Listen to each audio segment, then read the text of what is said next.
And hello everyone, welcome to another Let's Play. This is Myrokos, and today we will be completing the Pandaemonium raid quest line. I was debating whether or not to complete the raid quest line or the MSQ with 6.55 coming out on Tuesday being patch day, but with a 24-hour period of maintenance on the Monday going into Tuesday. It's just okay, let's get the main raid done before I go on with 6.5. That way then I at least try to keep it consistent. If for no other reason than it's what everyone else who's done this while it was live has been doing, and because fortunately one of the cutscenes made it clear. I hope we haven't forgotten Pandaemonium in the midst of chaos. No, I haven't. So let's get going. I should be able to get a few Wondrous Tales second chances up to date, having turned in my last Wondrous Tales with a few used up. Eater of Souls. Rusano breathes a sigh of relief at your arrival. And as always, if you like what you see at any point, please like, share, and subscribe on YouTube. Give me a follow on Twitch. Hit the notification bells. It's a small thing from you, but it helps out the channels tremendously.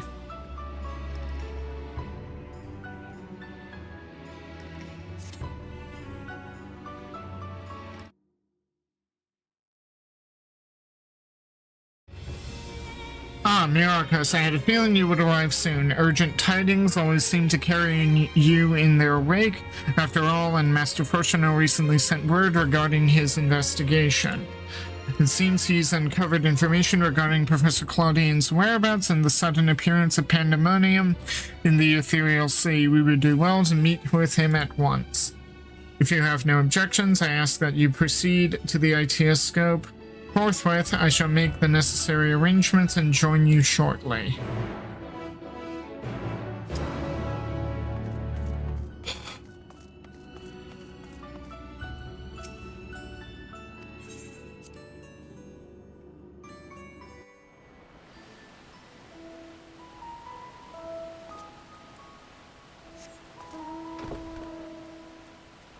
Let me just, yeah, okay, I am up to speed. Oh.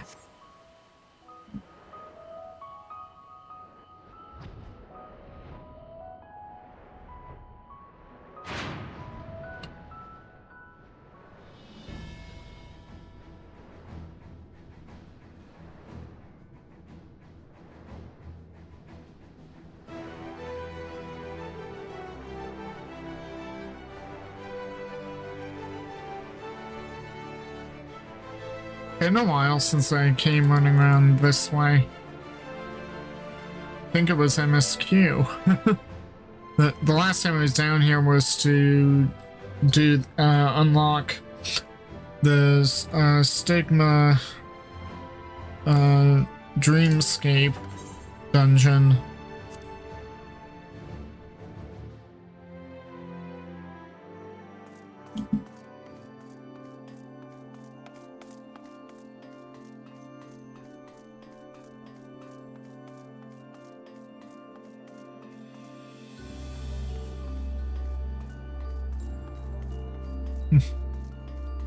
I believe I went that way, perhaps to deal with the, yeah, I went that way to deal with the dungeon stuff, but yeah.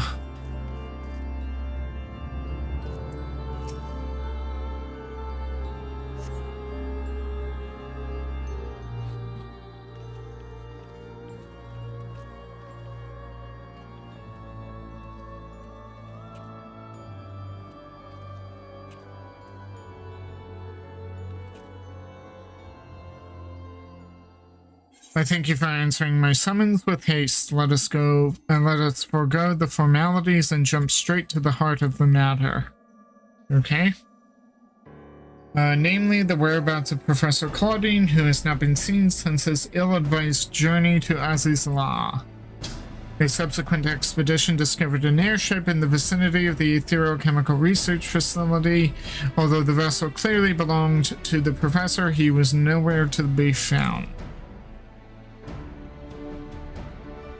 There were signs that someone, perhaps the man himself, had forced their way into the facility, so this trail was duly followed. However, the trail led nowhere. In the most literal sense, it was almost as if an entire sector of the facility had been wrested from existence. The entire chunk of the etherochemical research facility is missing. Further investigation confirmed the expedition party's suspicions. Nigh on an entire sector of Azizla has been teleported elsewhere. An entire sector is missing as well? Teleported to where?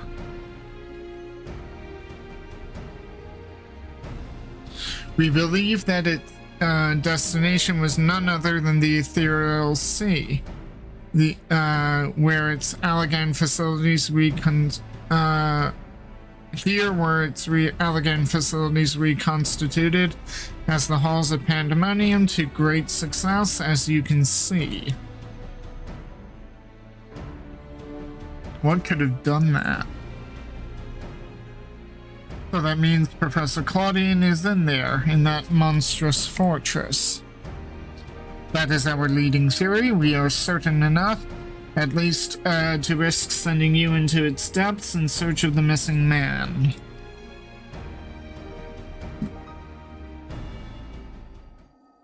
Yet before we do, there's another pressing matter. With Pandaemonium, while Pandaemonium may appear firmly sealed, an unknown entity was recently spied crawling forth from its gates. We observed its behavior with the IToscope, and to our horror, witnessed it gorging upon the surrounding ether like a ravenous beast. What? It must be stopped. The ethereal sea harbors the souls of the departed. 'Tis the wellspring from which all creatures are born. If its flow were disturbed, life itself might cease to be. That wouldn't be good. Precisely. Its safety must be our first priority. Rid us of this menace, Myrokos, then we will be at liberty to investigate what wicked machinations are afoot.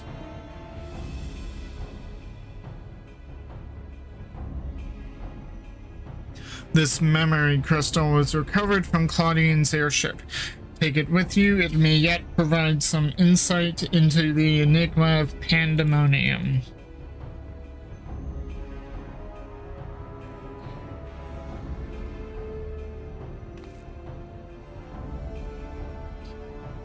Without Themis, there will be no army of phantom warriors. I realize you are more than capable of combat, but are you certain you will be alright?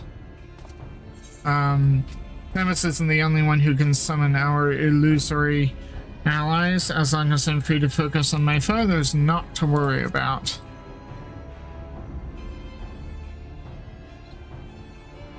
He isn't? Why, of course, I should have known someone of your talents would master even the ancient arcane arts. Apologies for my failure of imagination. Well, it's more of the crystal of I'm summoning people to my side, but yeah. Still, it's an art of the ancients, I suppose.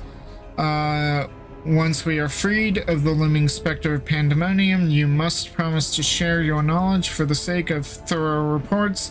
Of course, in the meanwhile, I shall focus my efforts on providing you with what information and support I can. I shall gather researchers from the confluence to construct a means to convey you to your destination. The rest is in your hands.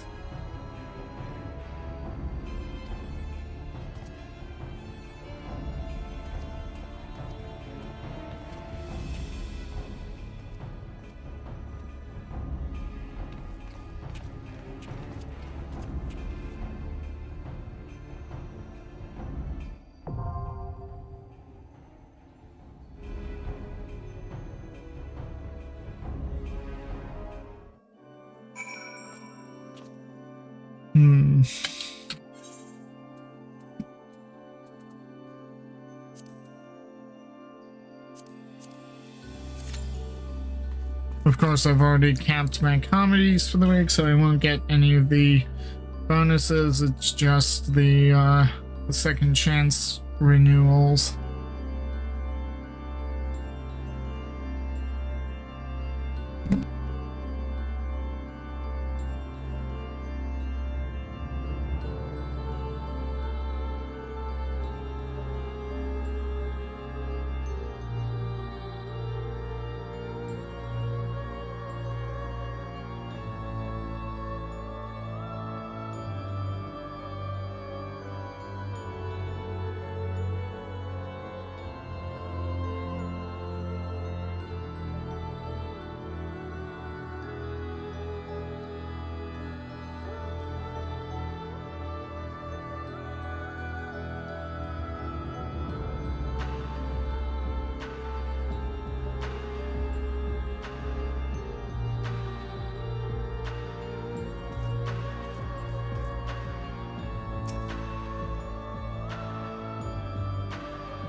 And here we go.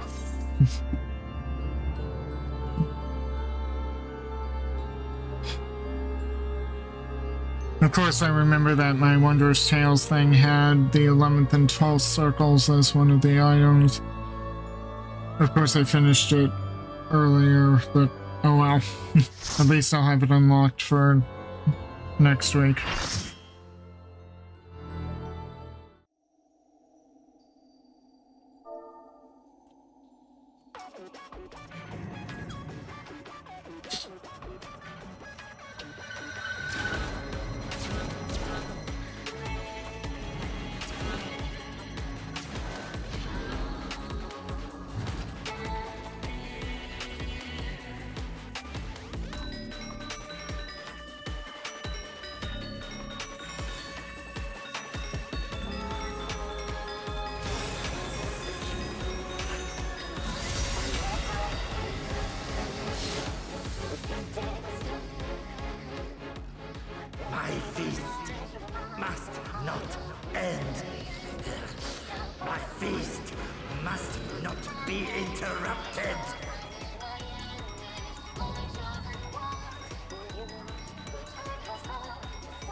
Wait, that voice... Is that Ring's voice? Is without equal.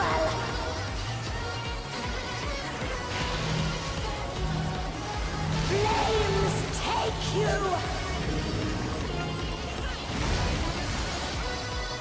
My every breath is laced with magics.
Not once again.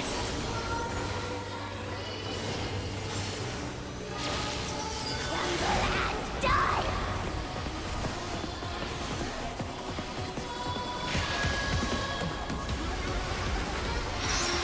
Flames take you.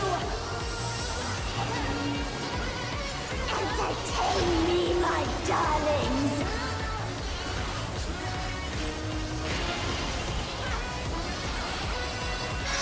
I bind you.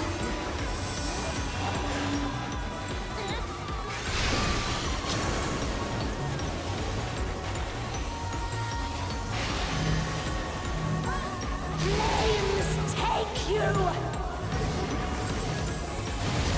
This shouldn't kill you.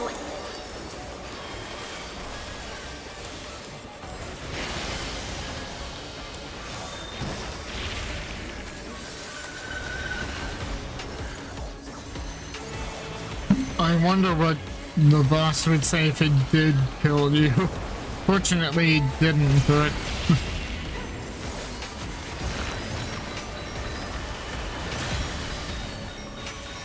This ain't a fight till the dying begin.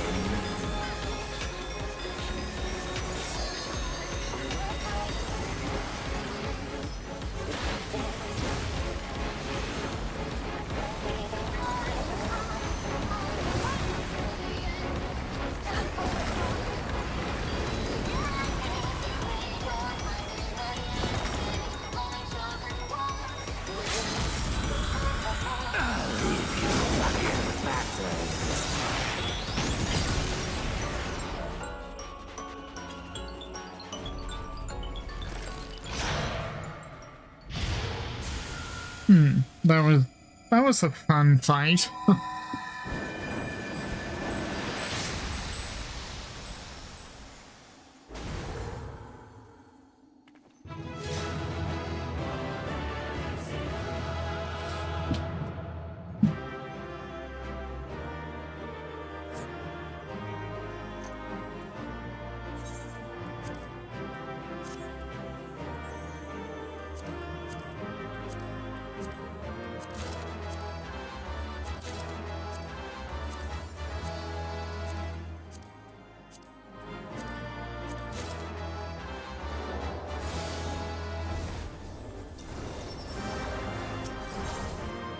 So I can upgrade my necklace and my ring. Good. At least a little.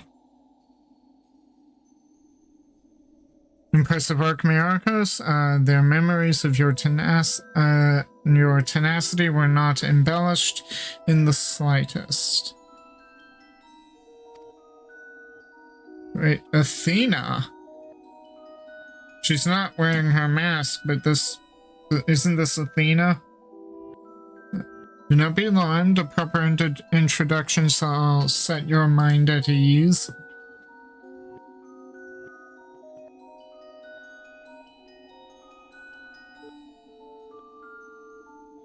I am Athena, chief keyword of Pandaemonium, wife to Lahabrea and mother to Erechthonios. And it is I who made Pandaemonium anew in the underworld.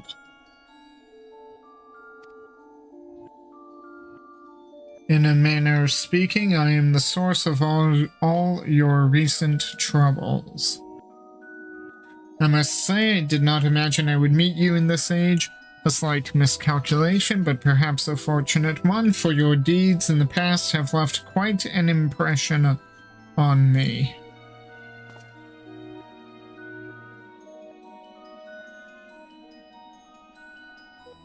I understand you have reason to be wary, but I assure you there is no need.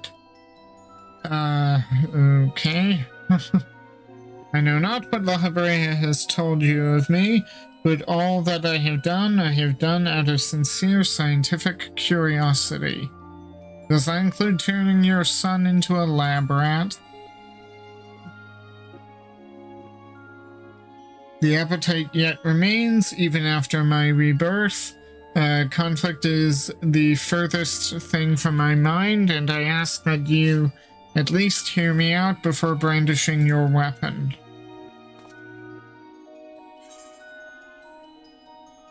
Wait, she was already reborn? If she was reborn, why isn't she out in the world?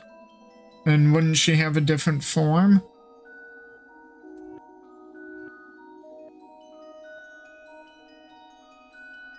You were reborn. Give Claudian back so you have no intention of halting your research.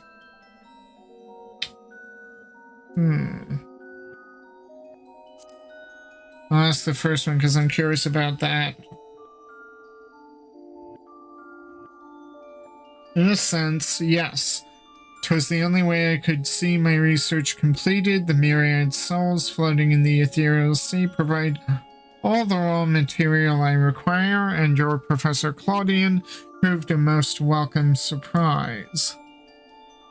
Worry not, for I treat all my tools with care, especially those with which I will grasp godhood.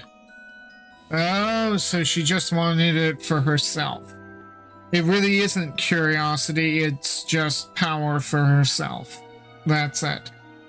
You are as stubborn as La Habrea, I see. Although I speak in earnest, you refuse to hear the meaning of my words. Perhaps you would be better served by a different teacher.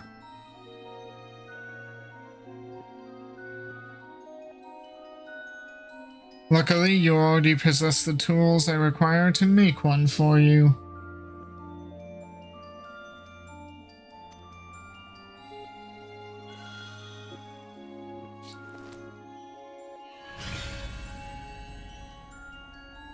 Yes, that crystal teems with memories. Memories of two souls you know quite well, La Habrea and Erichthonius. What?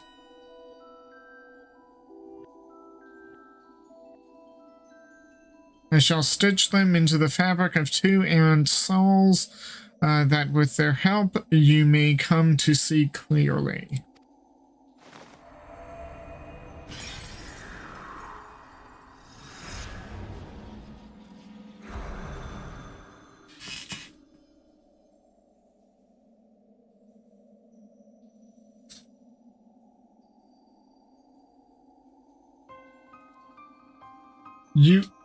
How?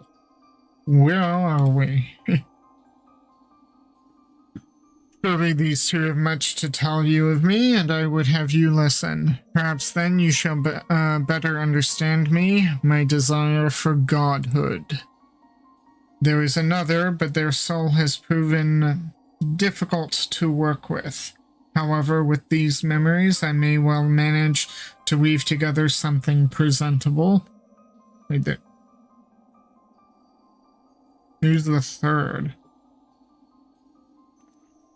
The only other person I partied with was Themis, or Elidibus, as the case may be.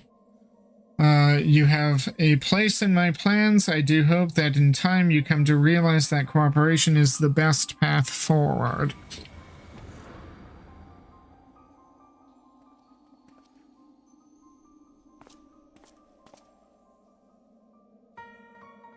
I have little understanding of where we are, yet somehow I am unsurprised to find you here. At present, I have more questions than answers. Perhaps you can help me address this inequity. Is there somewhere we can speak without fear of interruption? Yeah.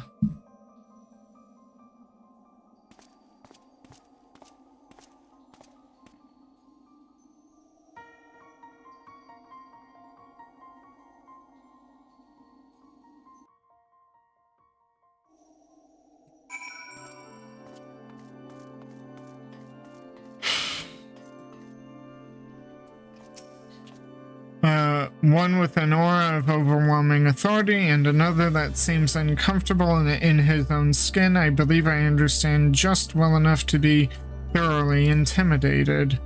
How unexpected. I do hope we can consider them allies. So they're just cowering there in the corner. Some hints I can glean from the surroundings, but I would prefer you simply cut through this knot of questions. I don't know how long it's been, Myrokos, but it's good as ever to see your face. Would that it were under more conventional circumstances. Just where are we, and what events have led to this unexpected reunion? You're in the underworld, and Athena is trying to grasp for godhood again.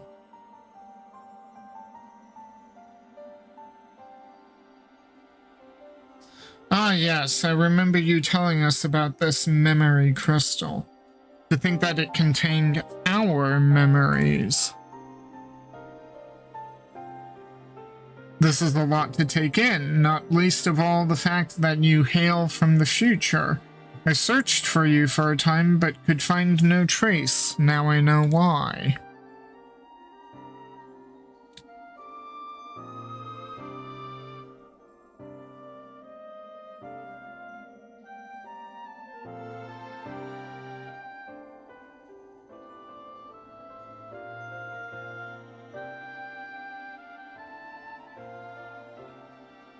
Our age had its share of surprises, if my memories are to be believed. These supposedly world-ending final days came upon us, yet here we are, in a future where you, at least, exist. So they remember the final days. Okay. Do we overcome the despair that befalls us? Do we find a way to live on?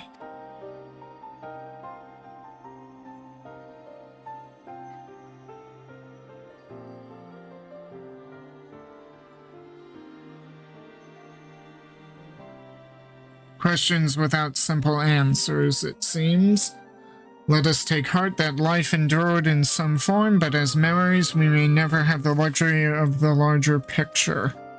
Regardless, now that it has come to pass, this future must be protected from Athena's scheming. Let this conviction guide our every action.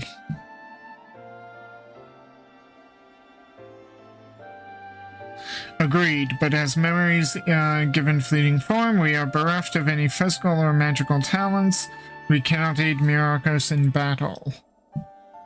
Nay, Athena meant us to speak and nothing more. But though we may be tools, we need not be slaves to her whims. We will tear ourselves from her grasp and shatter her ambitions. I must wonder how she knew of our history with Myrokos. Good question. I didn't bring the crystal back with me, to my knowledge, except for the one time. The very first part of this quest series. Likely she possessed some means by which to observe events within Pandaemonium, either while they were occurring or after the fact. Regardless, her knowledge far exceeds our own, a shortcoming we must remedy at once.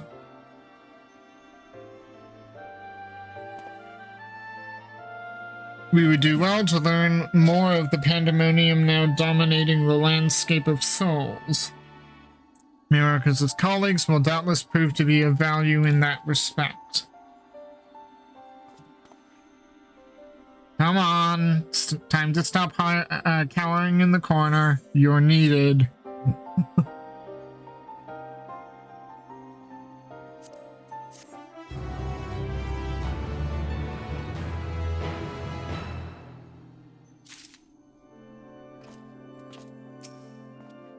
Are those two over there researchers from this era? We must share what we know at once, that we might piece together this vexing puzzle. Come on, you're needed. Oh, how unexpected. I do hope we can consider them allies. Okay, yeah, I already said that stuff. Pandaemonium awakens. La Habrea is eyeing the frightened researchers with a mix of curiosity and derision.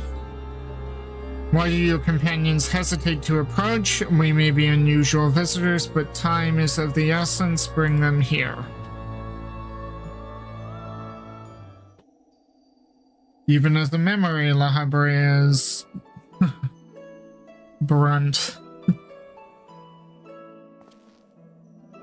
Although you may be but a confluence of memory, it is an honor to meet the personages I have only read of in Myrokos' reports. As a researcher, this is beyond exciting, but I admit to no small measure of fear as well. I know what you mean. I can scarcely stop my legs from shaking. We are powerless to do aught but speak. I see no reason why you should be afraid.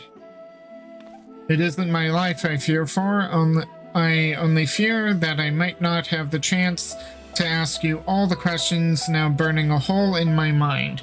We stand before two of the ancients who hold priceless knowledge beyond the ken of any of our peers.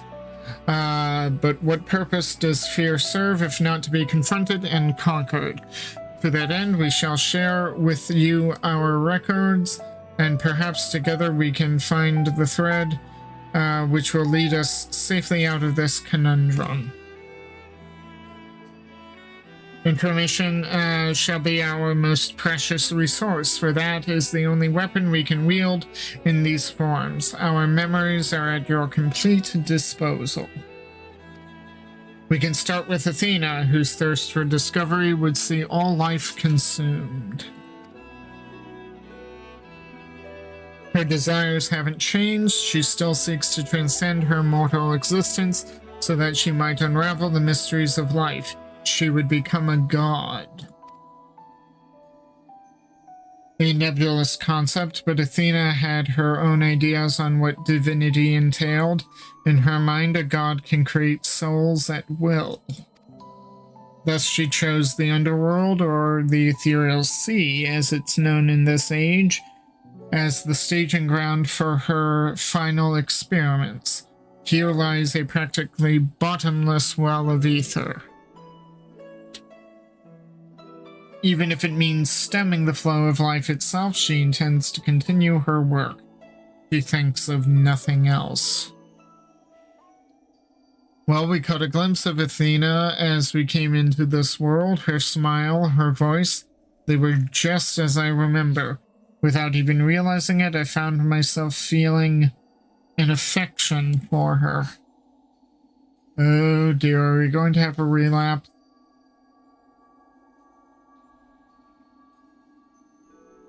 Don't look at me like I've gone mad. I'm not asking you to join her side. I know the true Ericthonius would never want that. But these emotions remain in memory if nowhere else.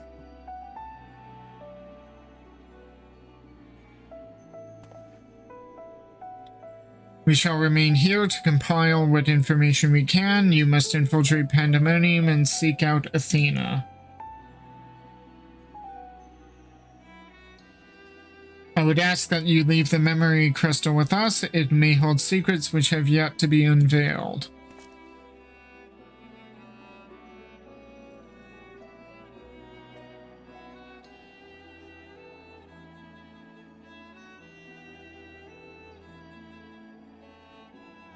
All that is left is to cross the menacing threshold. Shall we take a closer look?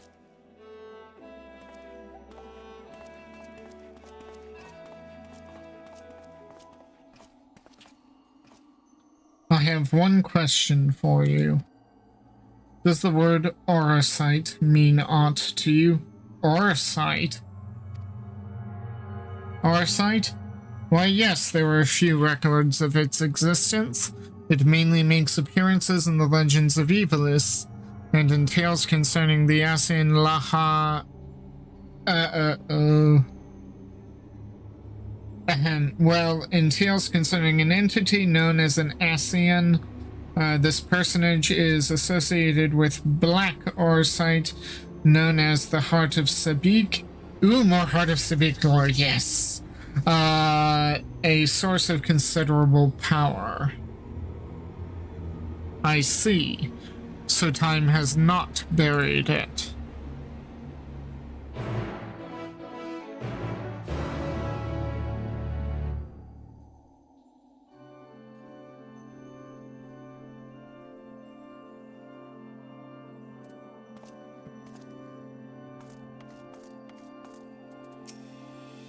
I must think. Leave me be while you attend to your task. La Habrea asked me about Oversight and has yet to say a word since he heard the answer. Did I say something wrong? He's quite intimidating in his silence. I have read the ancients were much larger than the people of our era. Perhaps Athena endeavored to make them less imposing. Oh yeah, they are bigger. They make me look like a Lalafell compared to their true height. From the outside, Pandaemonium looks no different than it does in the past. However, there is no guarantee that the inside will be familiar. You would do well to secure the area near the entrance first. Once it has been cleared of threats, La Habrea and I can approach, and we shall begin our exploration of the interior.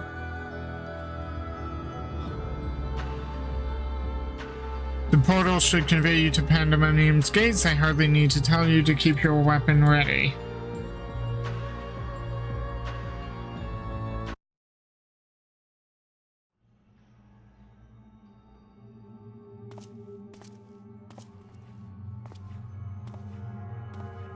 I knew you would come. Oh, is this Themis? It is. I never lost faith that we would meet again. I told you as much, did I not? I understand you may be confused. I was too at first. You see, I am not the true Themis. I was made by Athena, molded from one of the many souls at her disposal. I am only an illusion built from memory, no more than La Habrea and Erechthonius. Even though I believe I have a grasp on the situation, this is the distant future. Yep. A future where Athena lives once more, although the means of her rebirth are yet beyond me. You are here to stop her. Have I the right of it so far?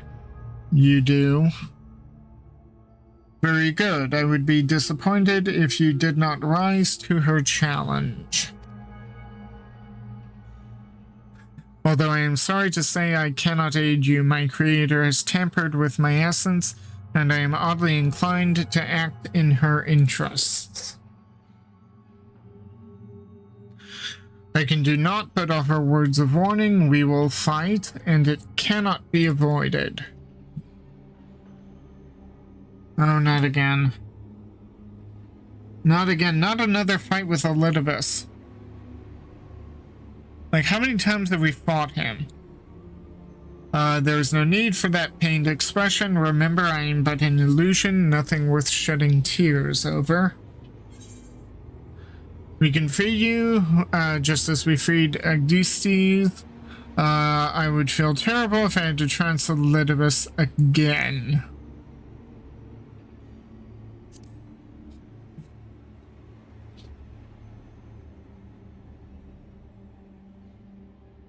I know not what is in your mind, but I must stress once again that I cannot defy the urge to stand against you.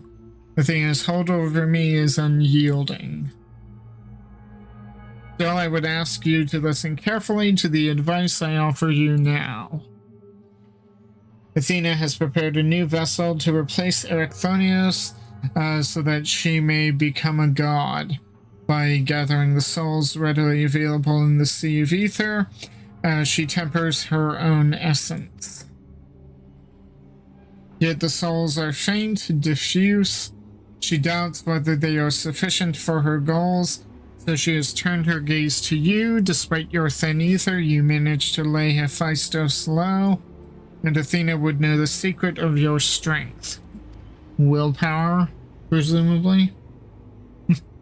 To that end, she has prepared an experiment for her observation. Fight for your life against Athena's creation, and in doing so, give her the knowledge she desires. Is that wise?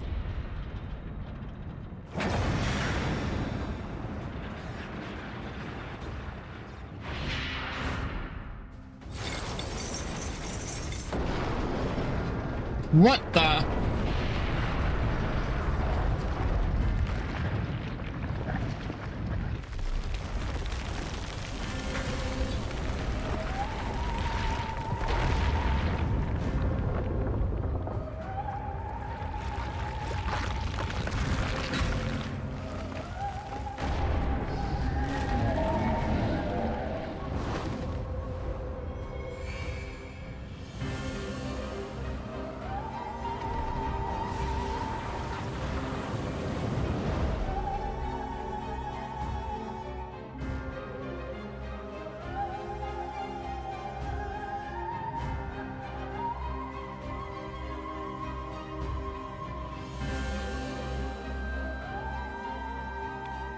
What's happening? I'd like to know that too. Athena has made her move. We must find a way to reach her, or all is lost. We can do little but hope for Myrokos' success.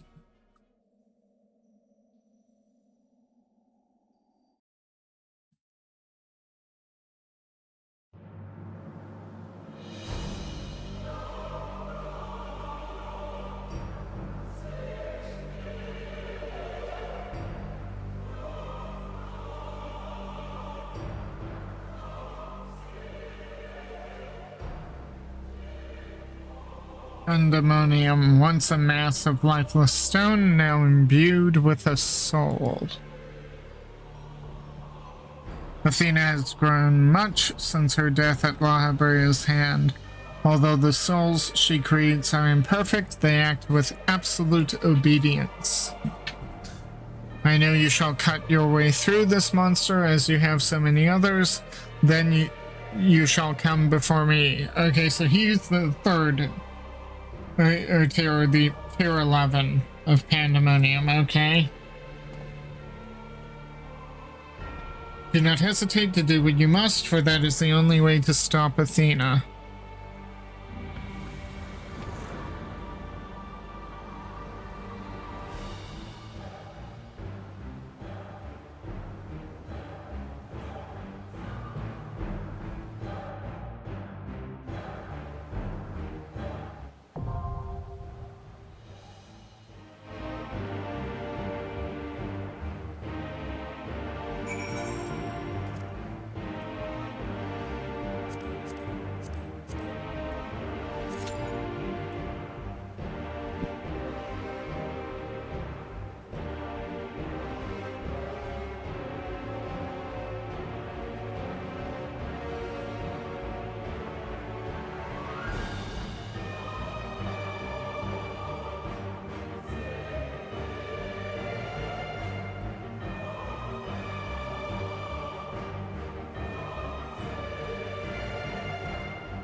Okay, let's see what this fight brings.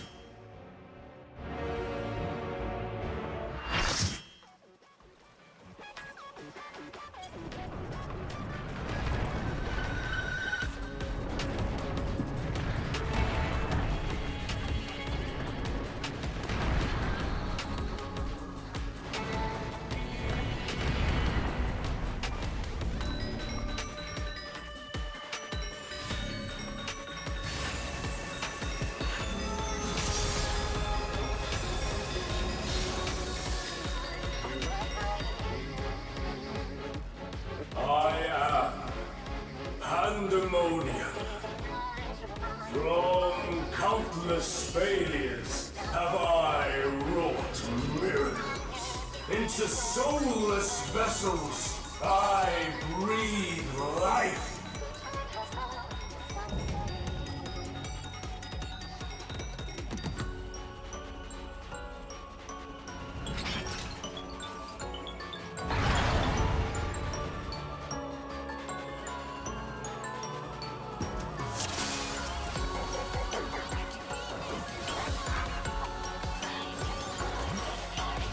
You will go no further. Like a spider, I spin my web.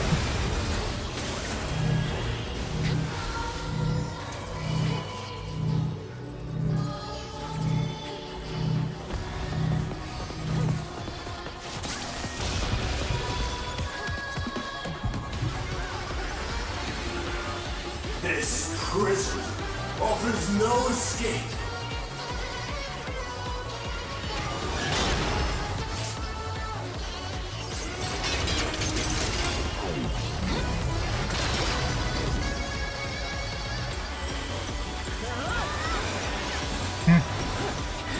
I'm completely out of mana.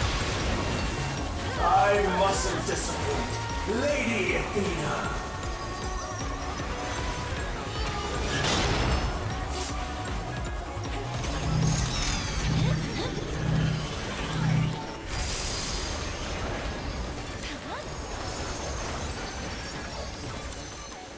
Stay where you are.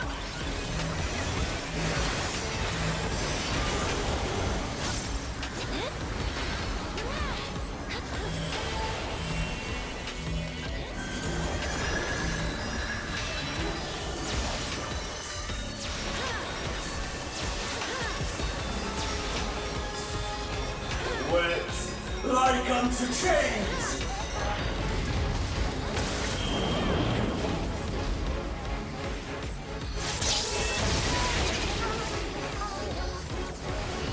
A tangled morsel, awaiting death.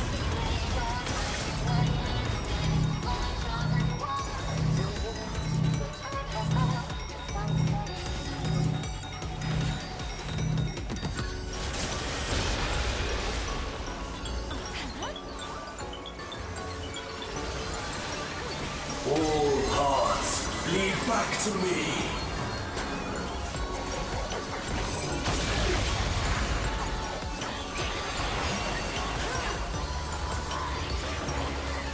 I offer a glimpse of Lady Athena's power!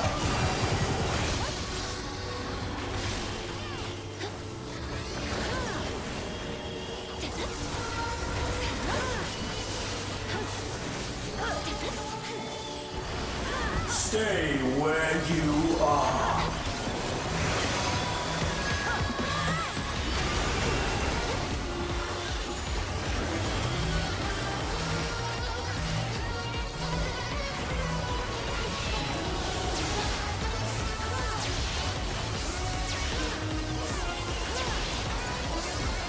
A tangled morsel, awaiting death.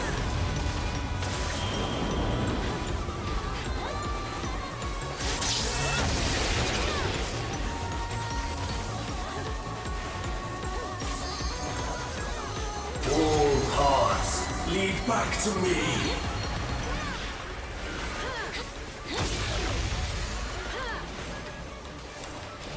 Lead These bars are unbreakable.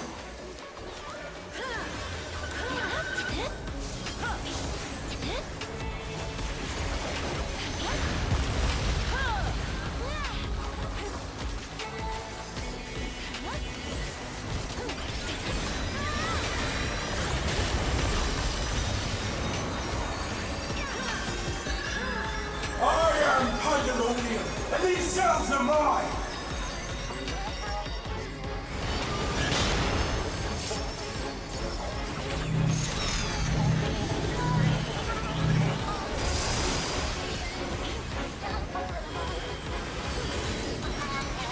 Stay where you are.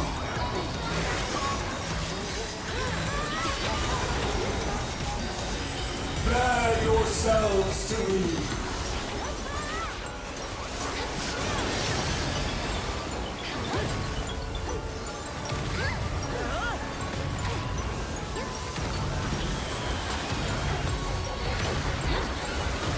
Your punishment shall be unending.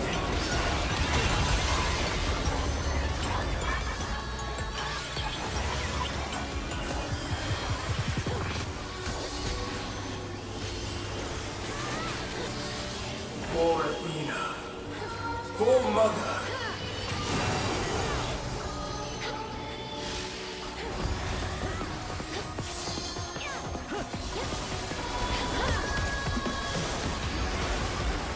I'll give you special cells.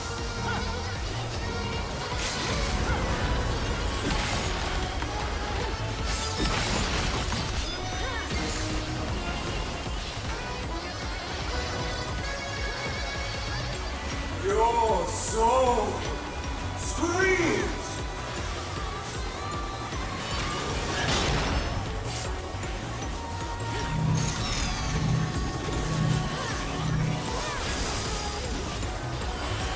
Wet like unto chains!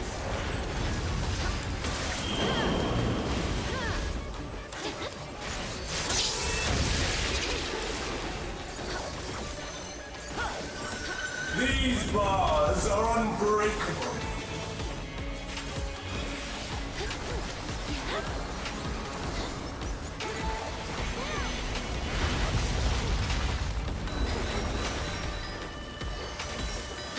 Stay where you are.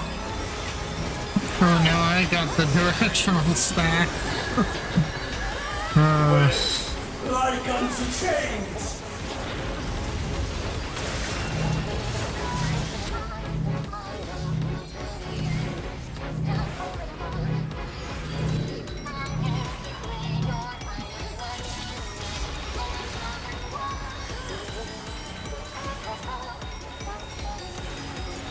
All paths lead back to me.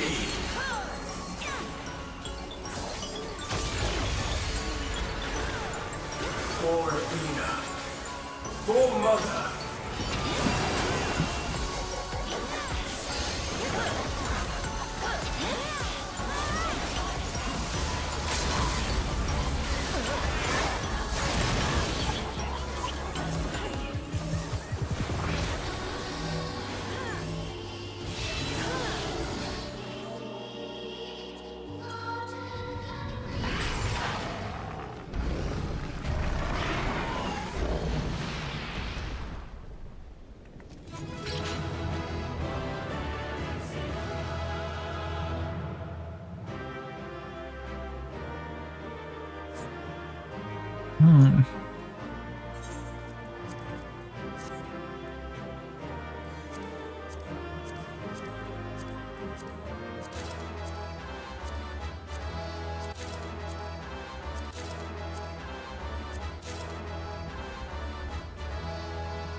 Huh.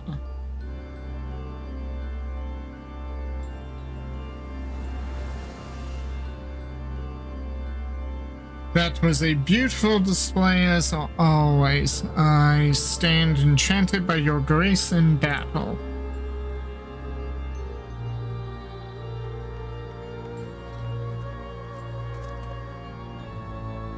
Myrokos, is that? Yep, Pandaemonium? Yep. And yeah, Thomas. Pandaemonium's final gate has been cast wide. I shall await your arrival beyond.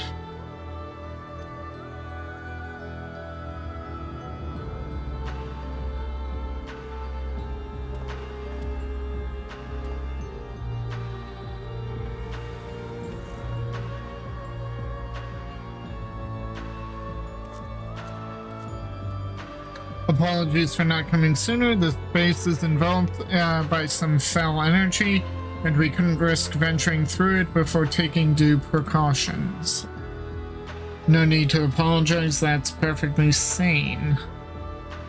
Were my eyes mistaken? Was that Themis? A facsimile created by Athena, but yeah.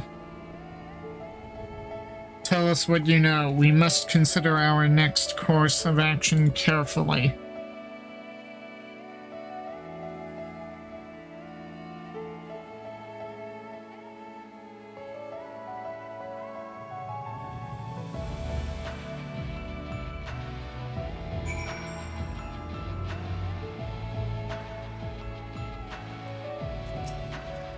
That must have been Themis, but how?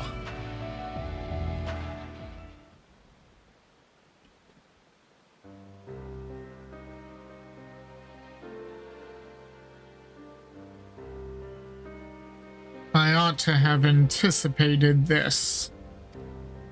If she bore witness to past events within Pandaemonium, Athena would have found Elidibus impossible to overlook. Few possess such a talent for magics, to say naught of the emissary's discerning judgment. And so she found his soul upon the tides of the ethereal sea and used his memories to craft a puppet that would serve her whims. But is what Themis said true? She imbued Pandaemonium itself with a soul? Yeah, apparently. To breathe a life into that which never should live. Athena's research is fast approaching its culmination. Fortunately, with the information shared by us, shared with us by your friends, we've made some strides towards figuring out how to stop her. A crystal called the Heart of Sabik may be the key. The researchers related a quick but thorough history of events leading to the present, the sundering of the star, the emergence of the Ascians, and the calamities that they brought to bear upon the realm. Tales that under other circumstances we would have considered childish fantasies, if not for a name that rang true to La Hebrea's memories.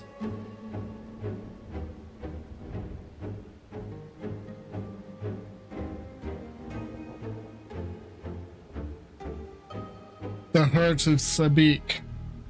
To you, the secret of the Ultima weapon's might, not least the spell known as Ultima, and a source of enduring mystery. We are told that a general from the Garlean Empire was gifted with this oresight by an Ascian, that the Ultima weapon might be perfected.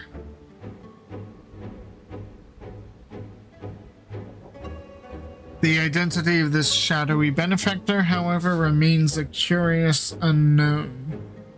Oh, it's not unknown, we just don't want to tell you it's you.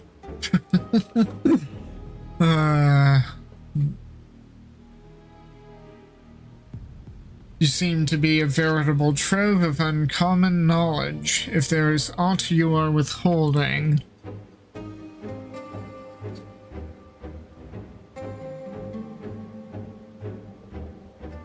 Very well. At present, the heart of Sabik itself is of greater moment. It is a creation of Athena's made during her time with the words of La Habrea. He made the heart of Sabik.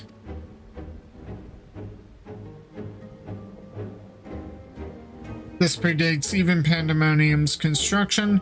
She brought before us a crystal she claimed to have chanced upon, saying it contained immense power. She dubbed it Orosite, studying it with a fervor unusual even for her. The eventual fruit of her efforts was a Stygian crystal, unlike aught we had ever seen, the heart of Sabik. What is Orosite? How did she find this Orosite? Did Athena encounter Ultima the High Seraph, perchance? I want to know that question.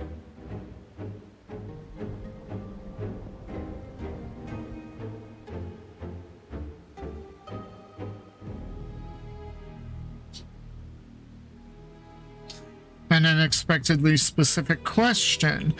I gather that the heart of Sabik is not the only Orosite in this era. Regardless, I know not of this High Seraph. Athena was never forthcoming as to how she found the crystal, though we came to suspect that it was not of our star. Interesting. Much later, we discovered that the Orosite magnifies the desires of those who come into contact with it. This would do much to explain Athena's actions following her recovery of the crystal. Alas, this realization came too late. By the time I moved to seal the Orosite and its insidious influence away, Athena's plot had already been laid. So what became of the heart of Sabik? I took it from Athena's laboratory after I ended her life. The density of the ether within was unlike anything I had observed. I knew its capacity for destruction, but further analysis proved impossible. I elected to safeguard it myself. It is possible that Athena herself obscured the crystal's contents. Even were her memories stored within, I would have remained in ignorance. If she included some mechanism by which to give these memories form, as she did with her own, she would be reborn.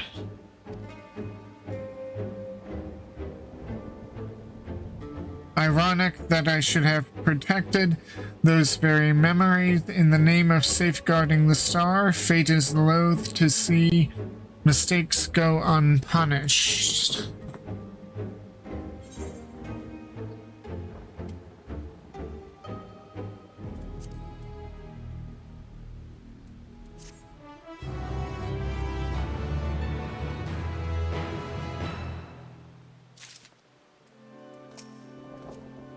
The monster unleashed Ultima. I can only guess that it was Athena's hand that placed such magic within the heart of Sabik. If so, it's only natural that she would gift her own creations with such terrible power. The emissary's judgment. La Habrea would discuss lingering questions concerning Athena.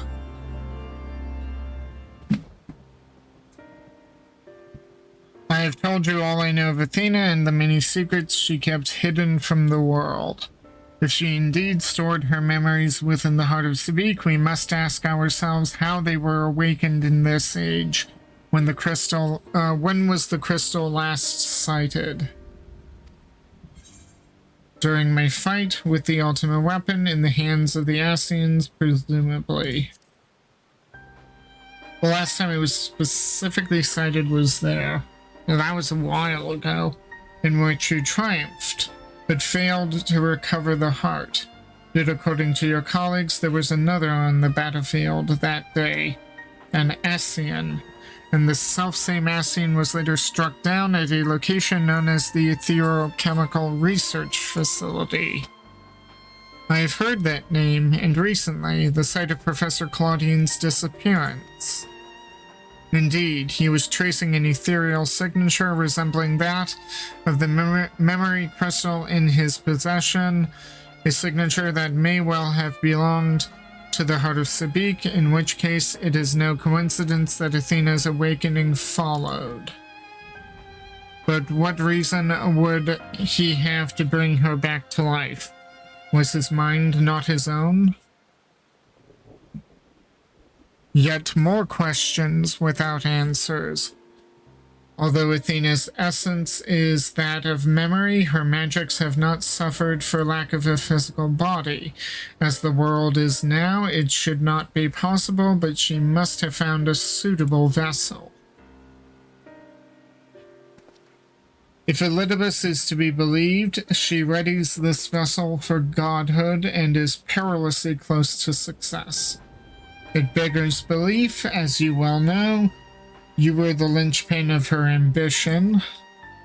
Yours was the only form that could contain the immense power Athena required, and it has long since turned to dust.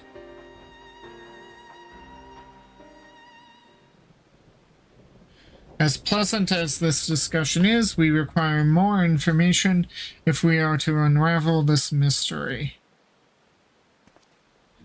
You know who awaits Myrokos, Themis. I fear you won't find him so cooperative as we are accustomed to. We know not how vast the space beyond these gates may be, but somewhere within lurks Athena with Elidibus leashed at her side. This may be a simplistic theory, but hear me out. If Themis arose from his memories intact, he will be eager to see reason. We need only break the magics that bind him to regain our old ally. When I had fallen under Hephaestus' influence, you didn't stop trying until I was freed. I would ask you to do the same for Themis.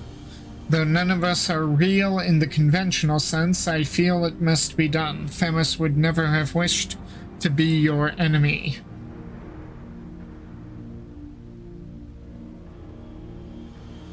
While Erichthonios' perspective is a sentimental one, Elidibus may possess privileged knowledge. To question him unimpeded by magics would be ideal. Agdistes broke free of her bonds in her final moments, suggesting that Athena's hold weakens under the weight of combat. You might use the same principle to unshackle Elidibus's mind. But remember that our very nature is fragile. Even if he inhabits a vessel with which to meet you in battle, I am certain it is not meant to endure. If left weakened for too long, his ether may dissipate back into the ethereal sea. You had best act quickly.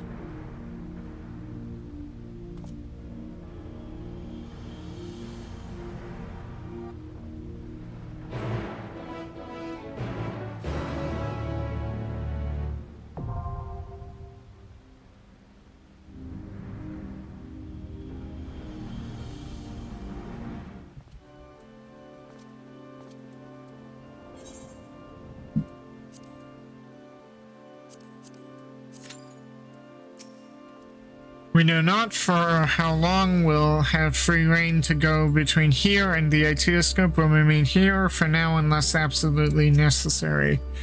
The crystal, I have returned it to the safekeeping of your colleagues. I could find nothing new amongst the memories stored within.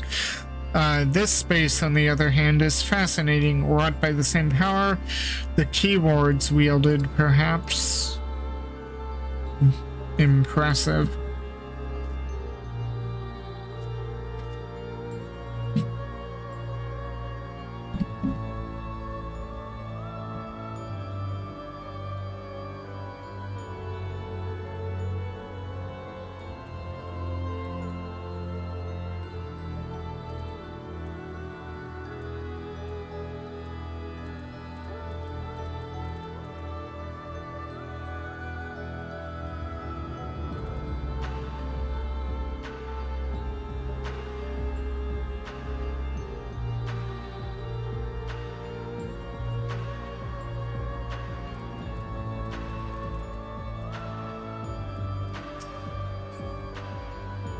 see, I just need to scroll up to see how many, what my current status on second chances for Wondrous Tales was. I'm up to 5 now. The rest of this raid series will get me to 7. And then I have to do 6.50 with MSQ, which will get me to 9.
I just want to say that this eye thing here looks somewhat similar to my Black Mage job gauge, at least a little, and these bottom bits here do.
Okay, time to face the old man again.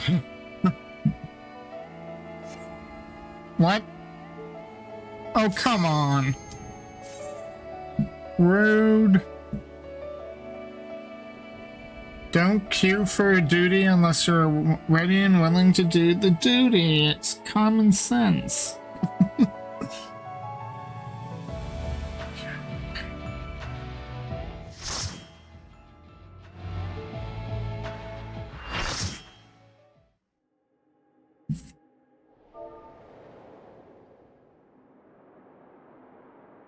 This is beautiful.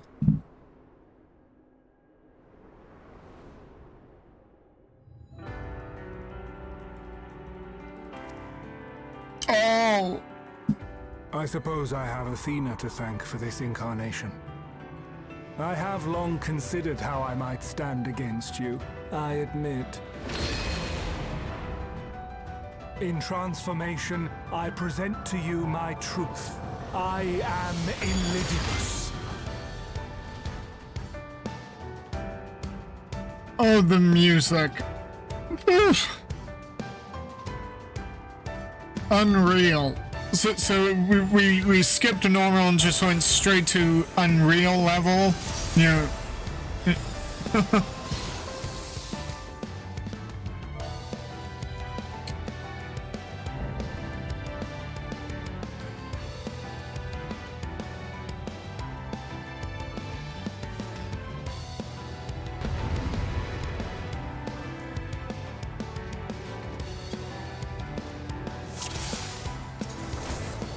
My heart quivers in anticipation. Ooh.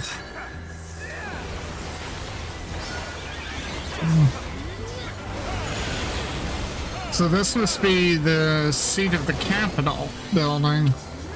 Will light embrace or darkness consume?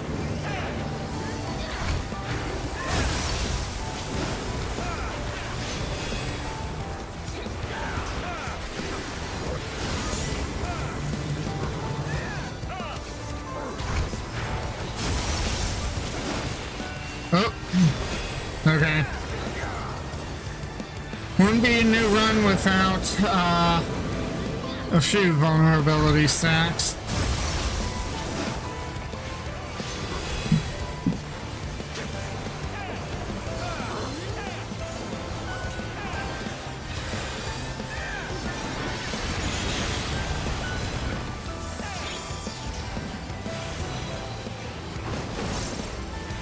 Submit to the emissary's judgment!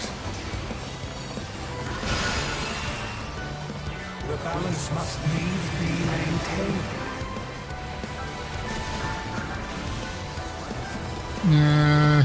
Balance, I'm assuming I go here.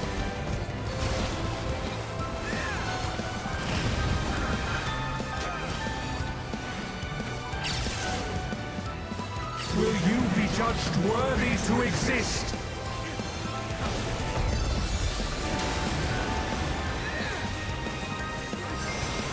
These magics are not for you to wield.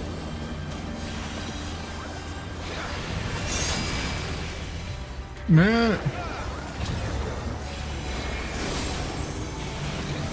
And yellow, stay out.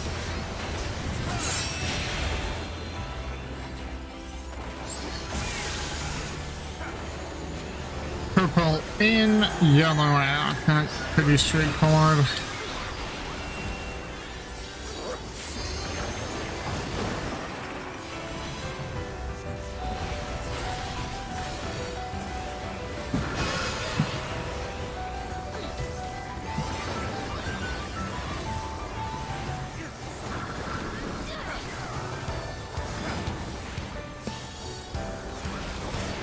Will light embrace or darkness consume?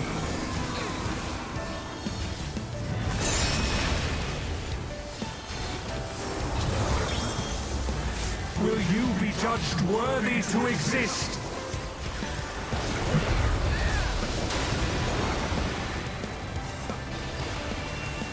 Now to take your measure.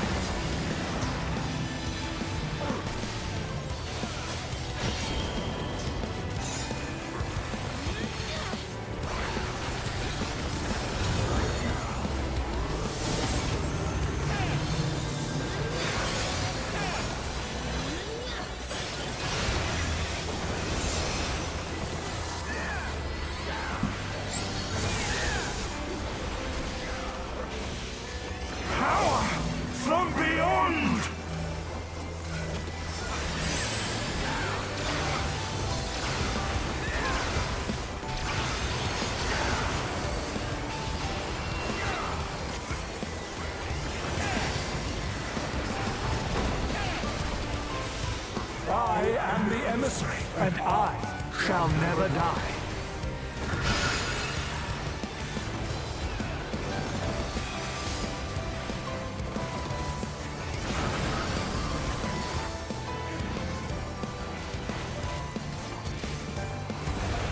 Now to take your measure.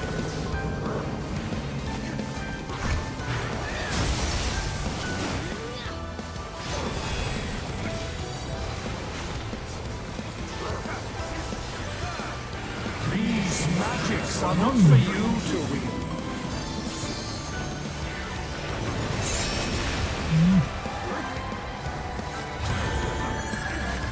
Will you be judged worthy to exist?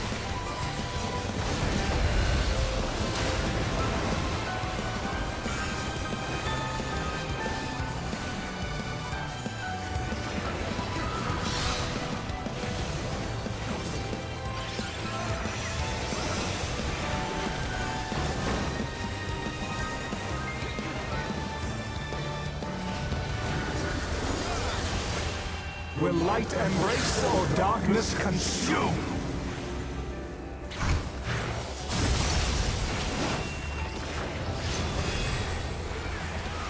For victory!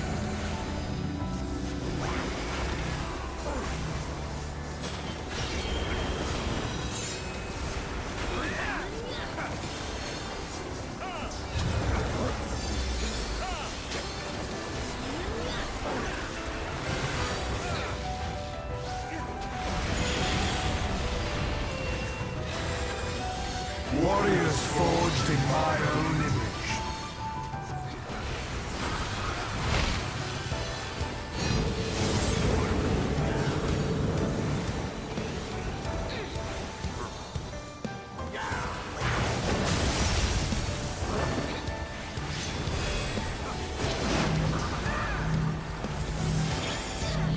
These magics are not for you to wield.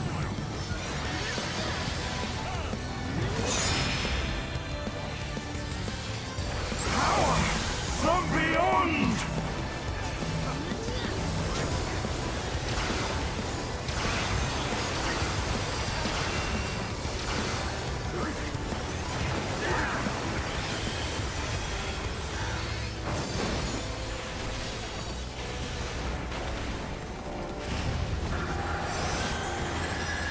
Now to take your measure.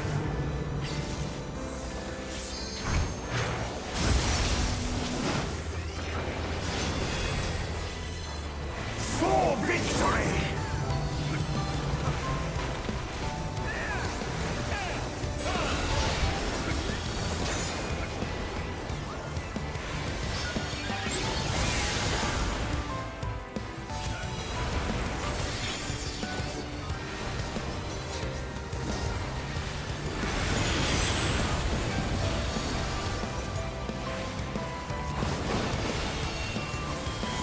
I am the emissary, and I shall never die.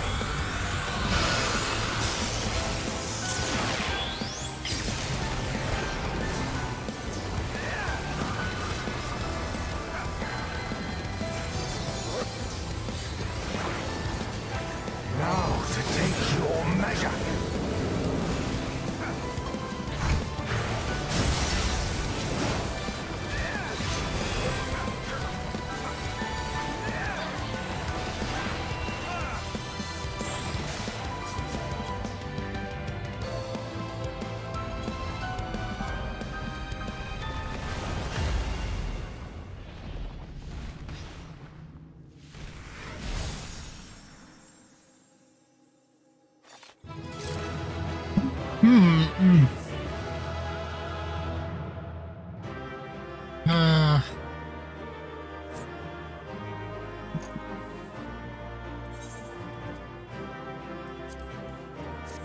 Give commands to the healers.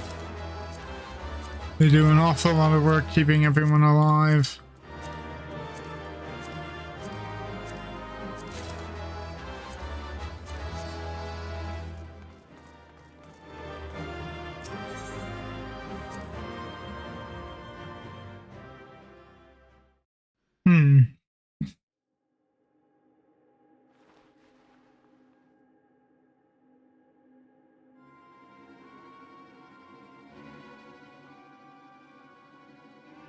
The fog has lifted. I knew that Athena's magics magnified the desires of their victim at the expense of aught else, but I never guessed what desire of mine she could exploit. So he really just wanted to fight me. Since the moment we met, I have made plain my interest in you, my desire to understand your nature. I suppose that curiosity extended to how each of us would fare in a match of strength.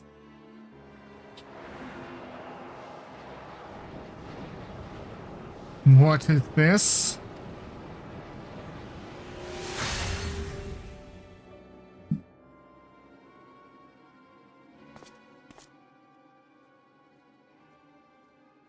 Free. Then I am no longer needed.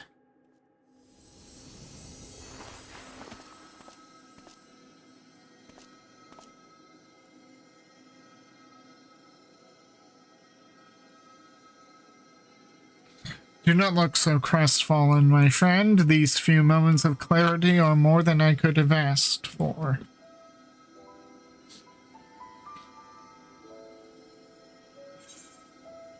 We need you, Themis. Your work is not over yet. You must render judgment of Athena's actions. Ooh.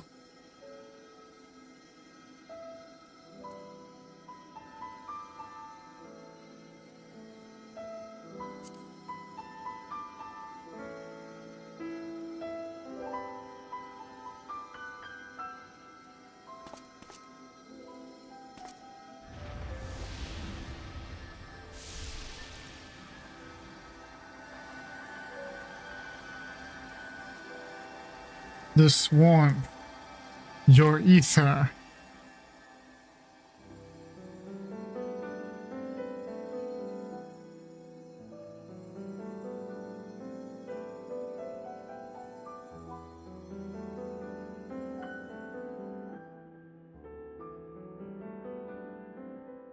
You've grasped the fraying strands of my being and tied them together with your own.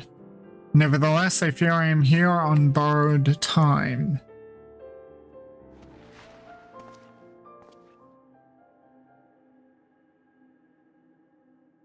I only hope that I can see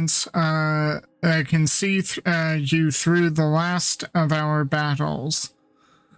Until then, I will cherish every moment.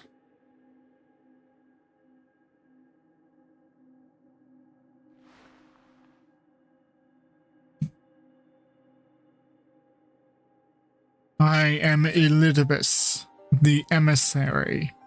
As such, it falls upon me to judge Athena, who would disrupt our carefully maintained balance to fulfill her own desires. I swear I shall not waver in this duty. Let us return to Erycthonios and La Habrea. There is much I would share with you before we embark on our final ascent.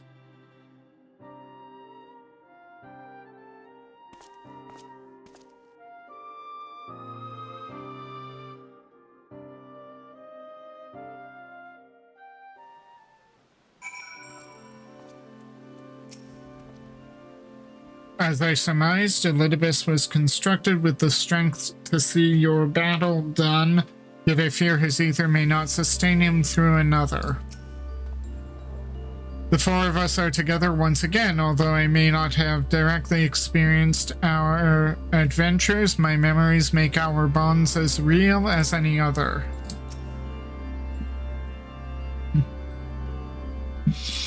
That was a really tough fight. Not because it was a difficult fight, but just the emotional tug with the Amarot theme that really added a dimension. Themis, it's good to see you. I knew Myrokos would guide you to our side once again. I am grateful he had the patience to tolerate my lapse in manners. Athena's hold upon me is broken, and I pledge every moment of my remaining time to seeing that she answer for her deeds. Very good. To that end, I would have you share what you know of her plan. Of course, as I mentioned, Athena possesses a vessel that may serve in the creation of a god.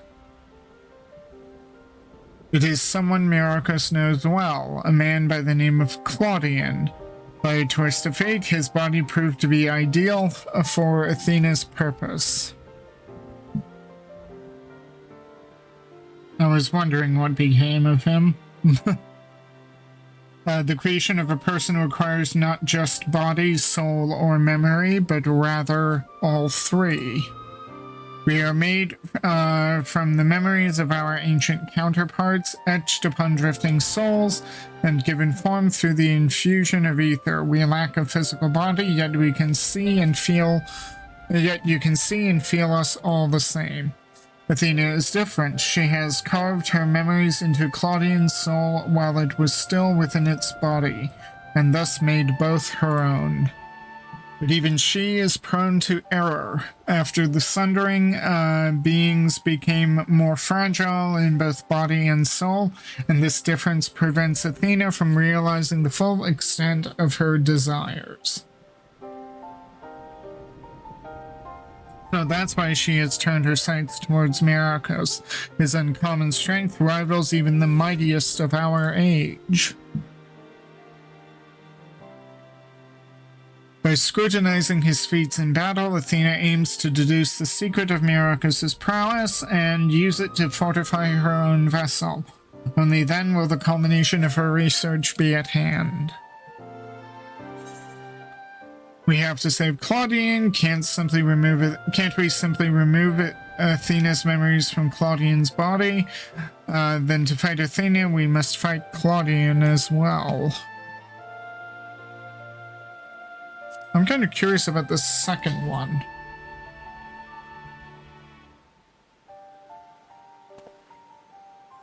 An arduous task, but not impossible. Athena can inscribe herself upon another's soul, but she cannot erase its will. If we awaken Claudian's spirit to the reality of his bondage, he might be compelled to wrest his body from Athena's clutches.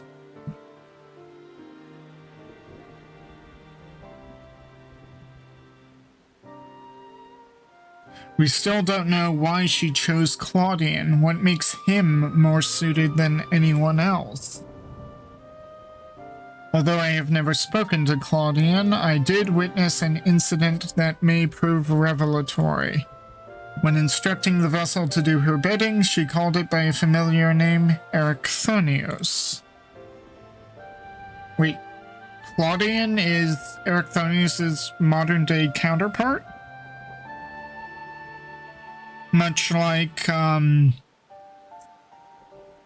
was it? Asahi was current-day Fandaniel Hermes, in a way, although Hermes was Amon, and then Amon became Fandaniel, and then stayed that way, and then he possessed Asahi.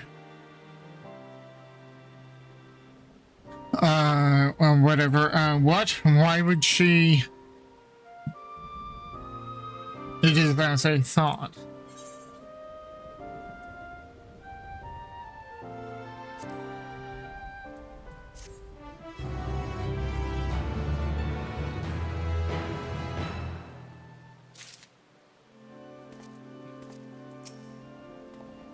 Of course, our course of action is clear. We must lay Athena low and rescue Claudian, a difficult task to be sure, but one which the present company is more than capable of achieving. Why would Athena use my name? More questions and few answers to go around. A mother's touch. La Habrea would discuss the plan to bring about Athena's end. This will be presumably the last stage of the quest series, the raid quest line. Themis, you may have just handed us the key to rescuing Claudian.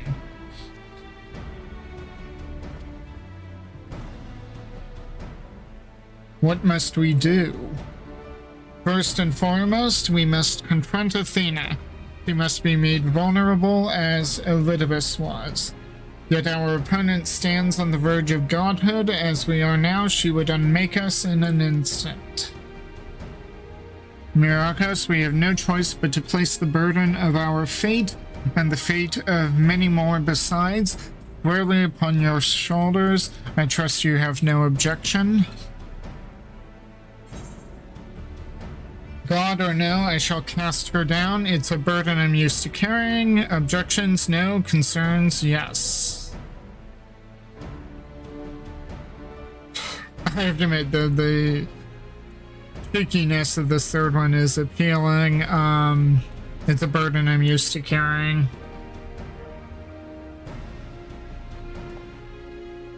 I imagine so. Ever have we relied upon your skill at arms?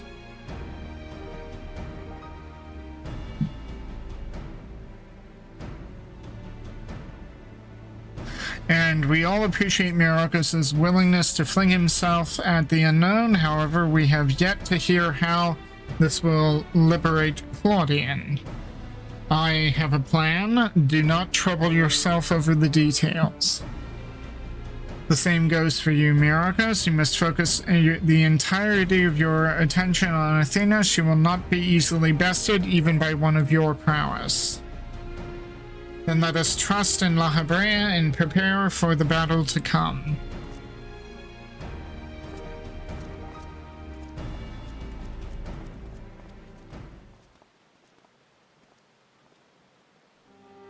Before we face Athena, I must know. If she had never discovered the Orosite, had never fallen under its influence, would she have lived a normal life? Would she have been a mother to me? I have asked myself the same questions. Questions with no answer, I fear.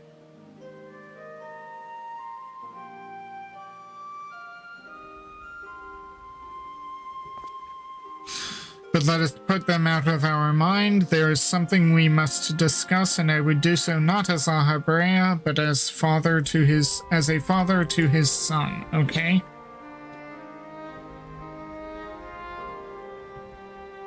Oh, we're not privy to the question? Okay, that's reasonable. In a way. But I'm kind of curious as to what they could be saying.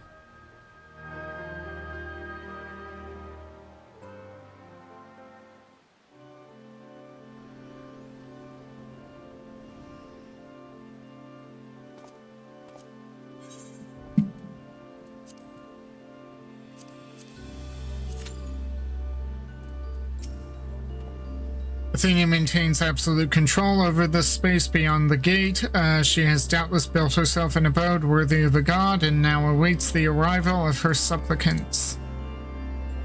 For now, we place our trust in you. The rest must wait until we have Athena before us.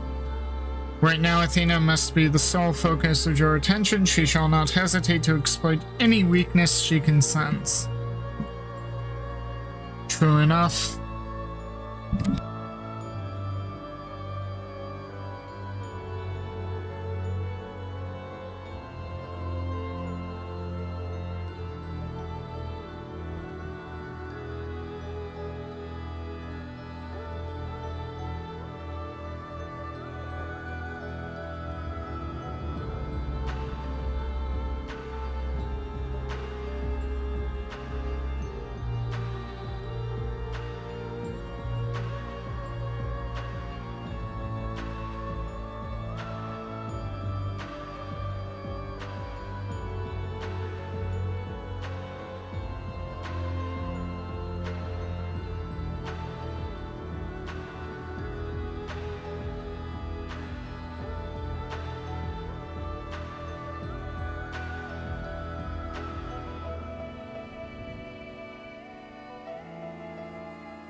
Okay, here we go.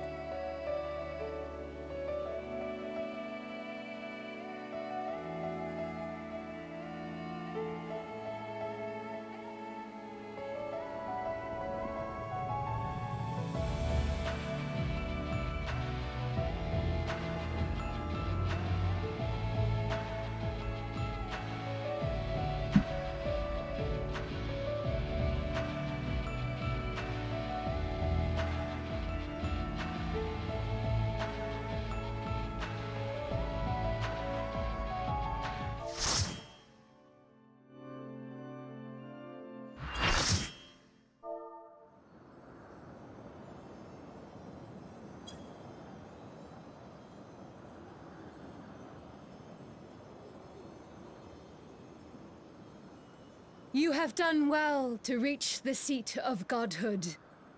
Now, bear your souls to me.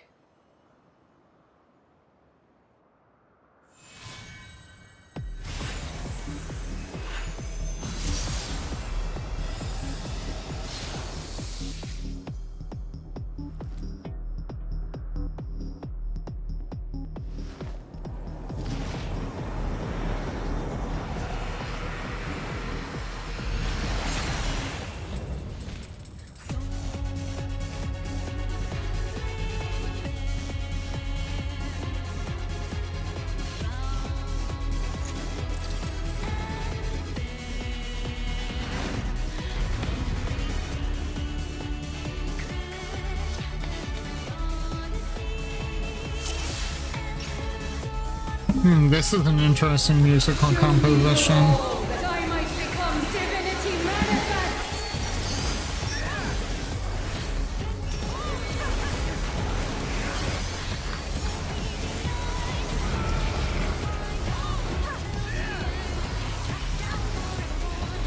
You cannot escape my eternal gaze.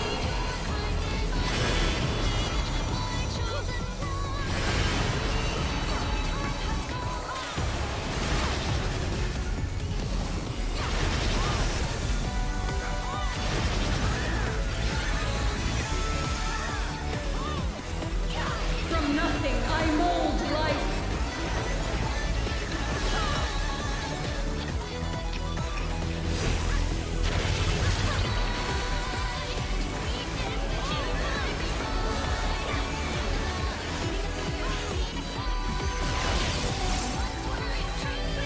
You cannot escape my eternal gaze.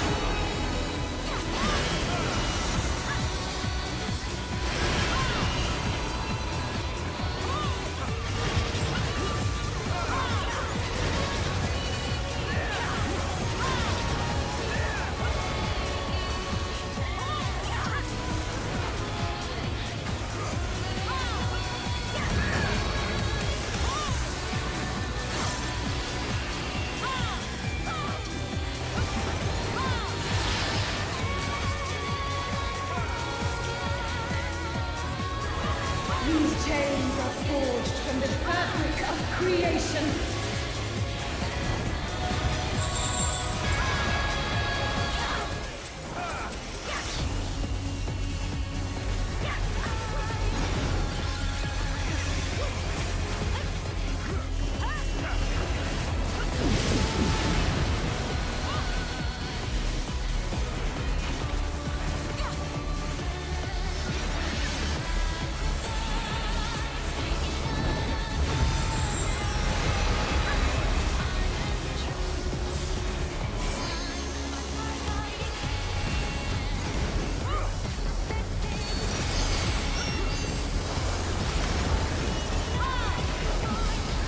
Shine brilliant for me!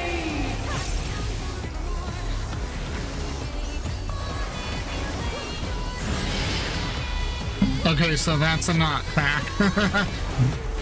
Okay.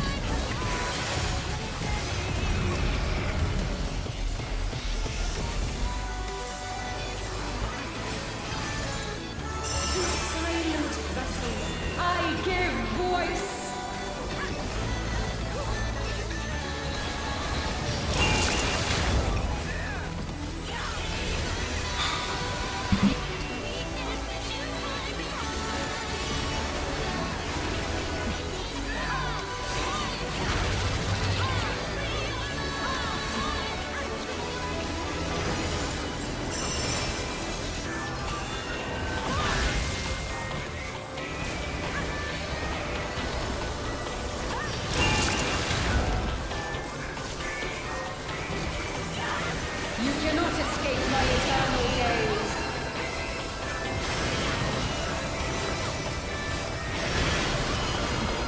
Ooh, good callback to,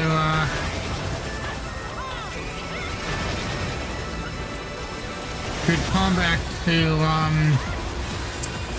the first tier of, or the fourth tier, tier 4. This is but a glimpse of the god's strength.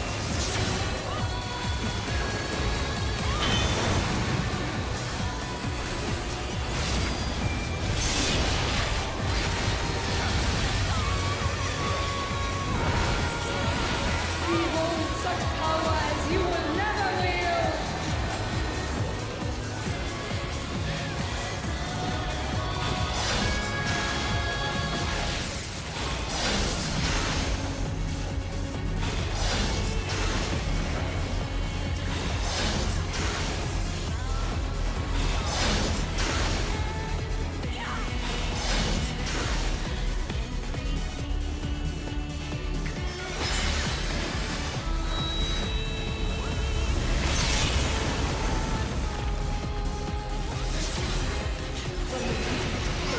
Seven hells to the pinnacle of the heavens, the world shall Oh, crumble. this is Ultima.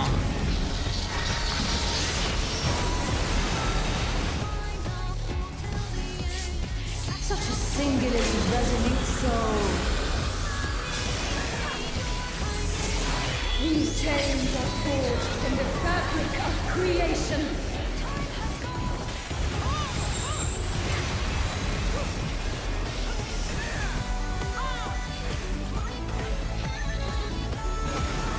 Shine brilliant for me!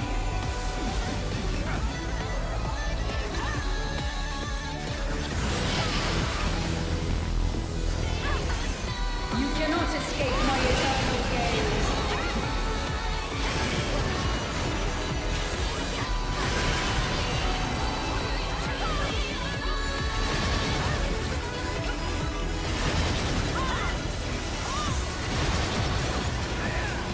Today, my theory shall be proven as fact.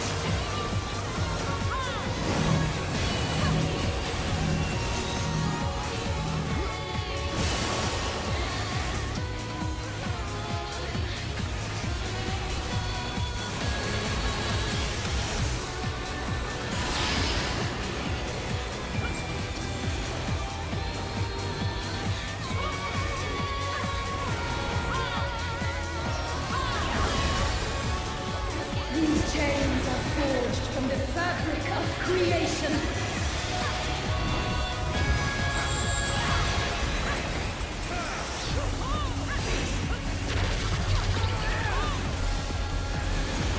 To silent vessels, I give voice.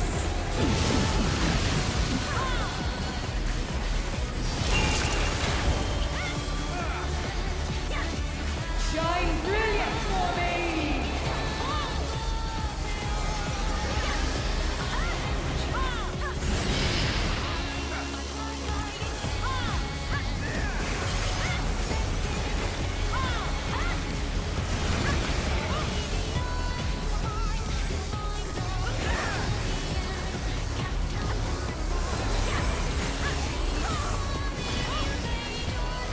Today, my theory shall be proven as fact.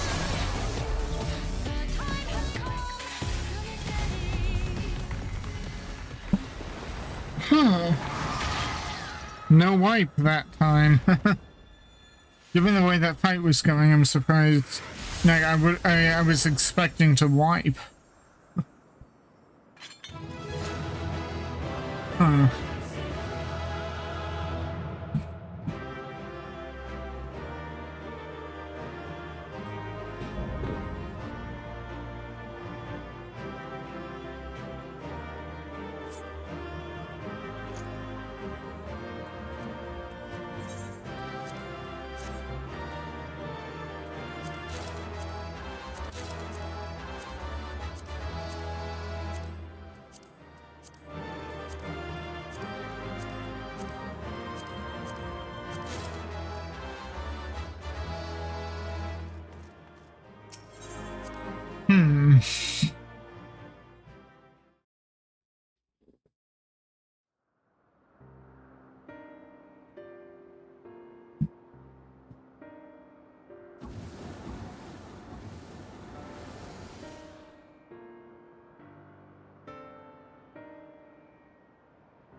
countless years I waited within that stifling crystal, and now when my dream is finally within reach, you stand in my way. Your dream is naught but selfish ambition. Its fulfillment would benefit only you. And why, Athena? At the end of this road to godhood, what did you hope to find?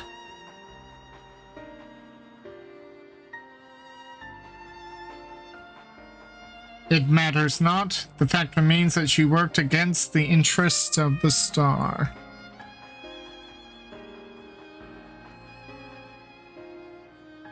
Even so, I would hear her answer. I would know why my mother cast us aside. A valid question. A good point.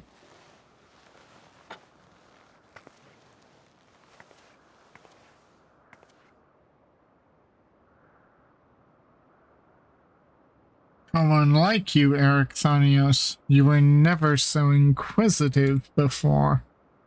Having struck upon a hypothesis, there is but one thing the wise woman desires.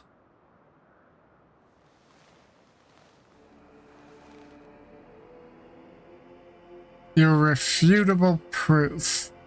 But proof of what? Ugh, this is a creepy face.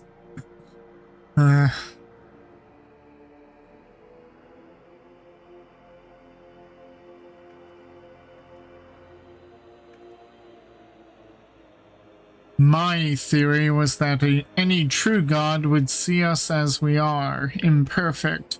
She would hammer out our flaws and build something greater.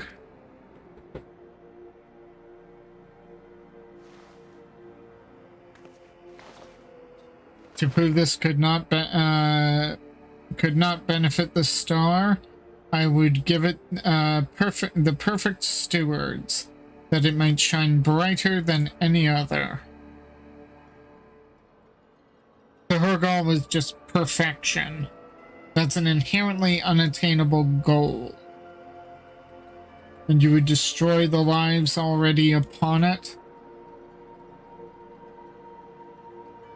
In that, I am no different from our peers. Over the course of eons, how many creations have we wrought? Such creatures cannot but usher their inferior predecessors into oblivion.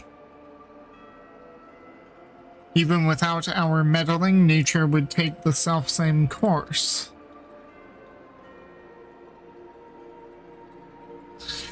If the destination is the same, is it somehow worse to arrive there by the guidance of a god? I think not. The Orsite made such thoughts irresistible, perhaps, but it cannot have created them from whole cloth. This is Athena's truth. Yeah, all Orsite can do, at least I'm familiar with White Orsite, all White Orsite could do was amplify your inner desire to an unhealthy obsession, which Black Orsite seems to have done as well. What right have you to pass judgment? You were but a vessel for my masterwork. Your purpose ends there. My only mistake was leaving you possessed of a soul. Ooh. What are you saying?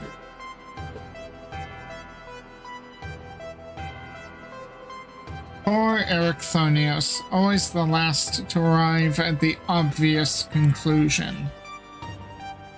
I gave birth to you for a single reason, that you might serve as my tool, and like any tool, I crafted you to suit my needs, that you might accept my essence when the time came.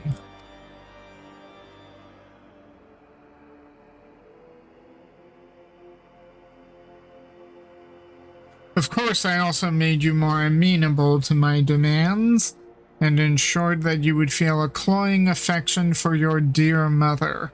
However, it seems that my tinkering was insufficient.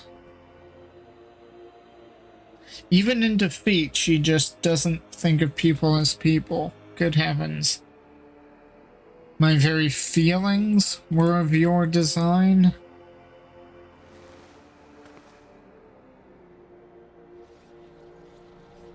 Uh-oh. You created a boy unable to grasp even the simplest magic, ever hopelessly clinging to his mother's robes, unable to do otherwise.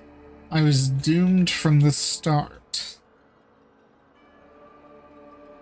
Yet here you are, standing in defiance of her design.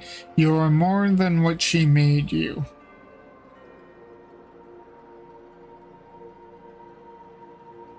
I still feel the sting of it, but with pain comes clarity.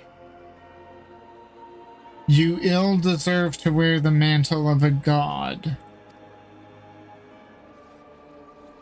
As stubborn as you are witless, if this star will not be mine, then it serves no purpose. Oh, she really has lost it.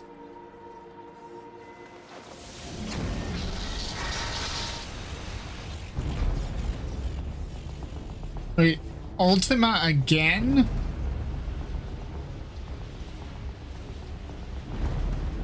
She aims to obliterate the ethereal sea and stem the flow of life. She will do no such thing.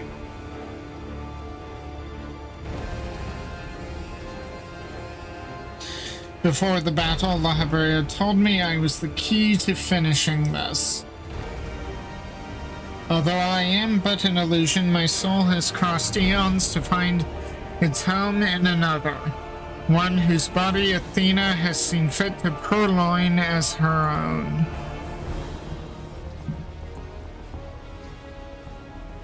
Much of what I once was now resides in him. Should my memories seize this chance to follow suit, they may resound enough to wake his mind. But Athena inhabits him still. What would become of you? I don't know, but if I can rouse his soul, perhaps it will disrupt Athena's hold.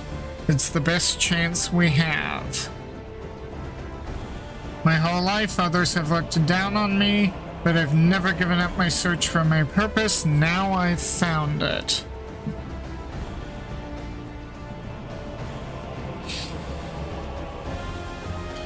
Decision is yours to make, and yours alone. Do as you will, my son. I know you shall make me proud.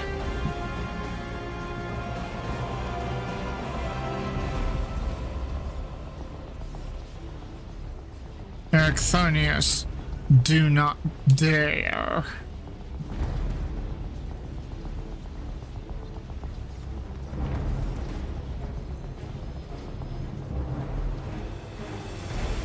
No, stop this. Your words hold sway over me no longer. My life is my own, and I have found my true family. Okay?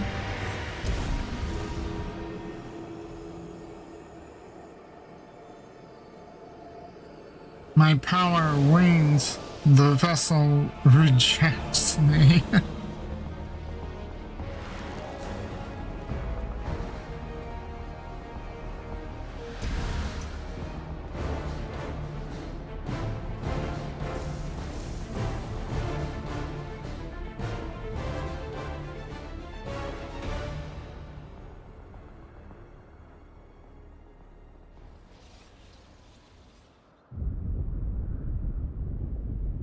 What's happening? Athena's magic should be impotent with no body to fuel them. That's exactly the point. She was the one maintaining this space, and now, since she's no longer able to maintain it, it's collapsing. Precisely, Athena was the sole force holding the space around us, space around Pandaemonium together, and now it crumbles. Although little would change if we were buried here, we cannot let this be Myrokos' final resting place.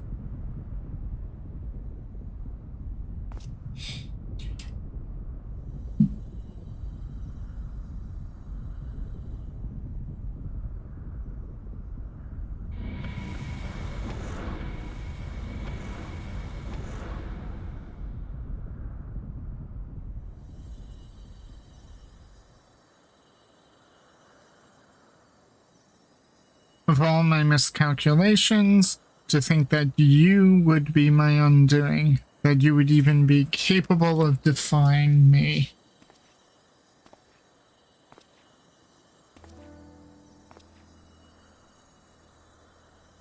Ah, there is more you would say to... Ah, is there more you would say to me? Or have you decided to return to your dear mother's bosom? Have you brought Claudine back to me? Apologies, but I am only the dregs of your own memory. I can do naught but watch as the evil you've wrought collapses, burying you under its weight. How disappointing. Truly useless to the last. And who made me that way? Yeah, that was Athena.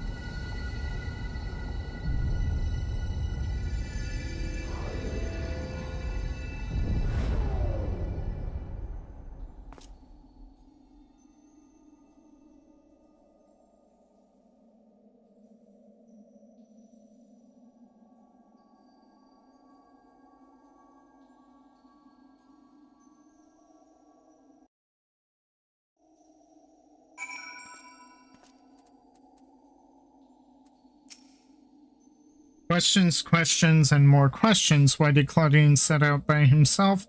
What did he see? Oh, I do hope he wakes up soon. At least on the surface, Professor Claudine appears unharmed. We must wait for him to regain consciousness. To judge anything beyond that, I fear.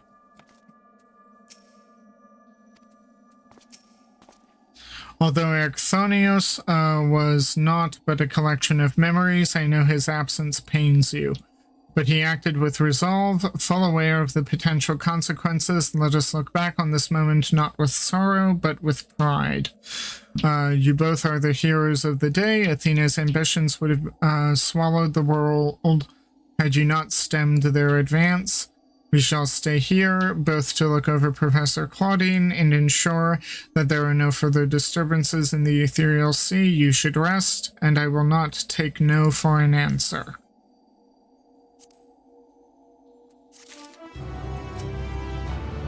You shall stay here and wait for Claudine to regain his senses. Pray rest while you can. Guided by the past, La Habrea watches over Claudine with concern. It seems we can do naught but wait.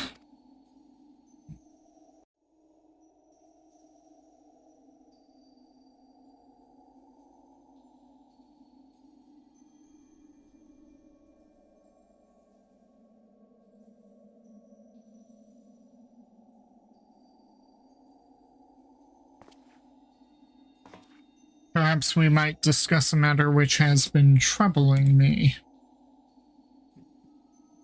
While your colleague Nimgigi was enlightening us on the historical events which led to this era, she let slip the name of one of the Ascians, La Habrea.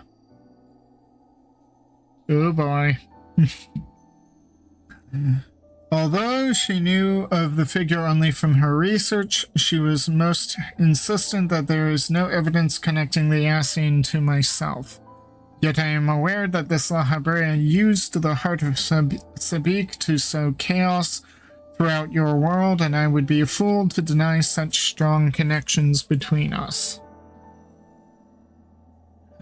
You are the only one present who has met the Ascian in question, so I would ask you directly, are he and I one and the same?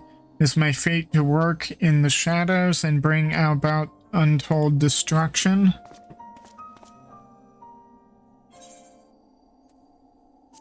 You are him.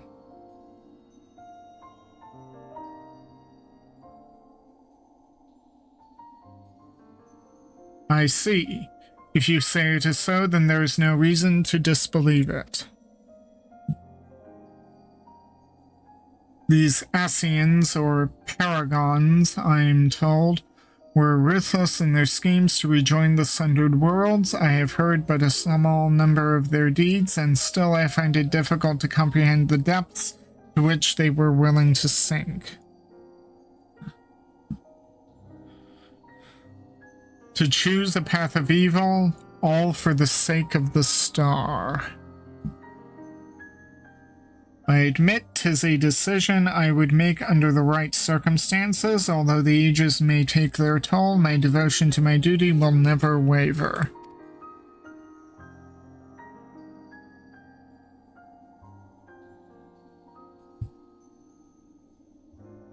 Paying no heed to what might be lost, I will treat the heart of Sabik as a mere tool for my own ends.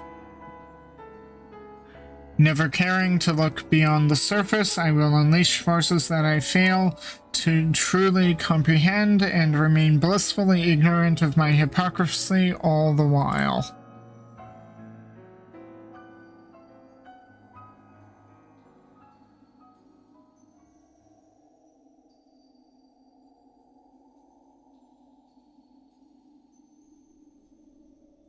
He's waking up.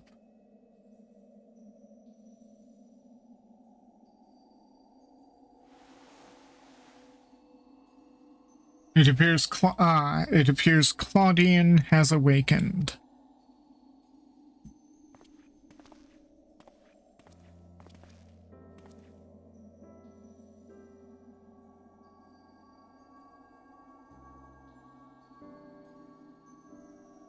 Myrokos, I have some faint memories of what transpired.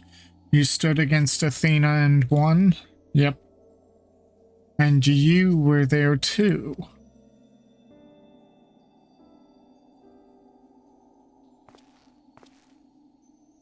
Lahabrea, Erechthonius's memories of you dwell within me still. Through unyielding discipline, you hoped to forge a son equal to yourself, but the crucible you placed him in left scars which were loath to heal. Yet you were never motivated by selfishness. All you did was in service of your duty. At the least, I will hear no more. Though you may possess Erechthonius's memories, you are not him. In rebirth, you have become someone entirely else, and you belong to this age. As such, I am your enemy, and an enemy does not deserve sympathy. Of course, I would never condone the actions of the Ascian, but you are not him. You are Lahabrea of the Convocation. You spared no effort in saving us from Athena's machinations. For that, you deserve the utmost praise and my personal thanks.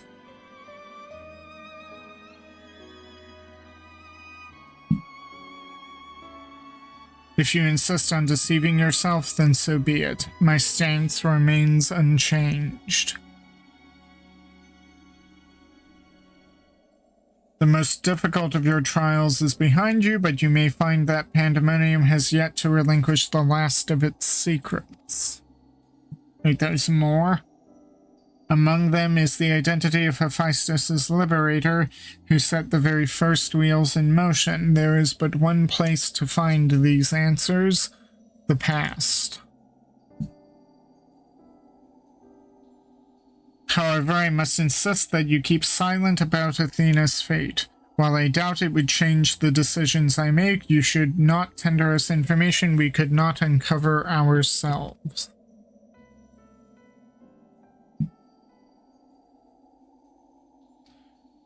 Now that I have said my piece, I shall follow in my son's footsteps.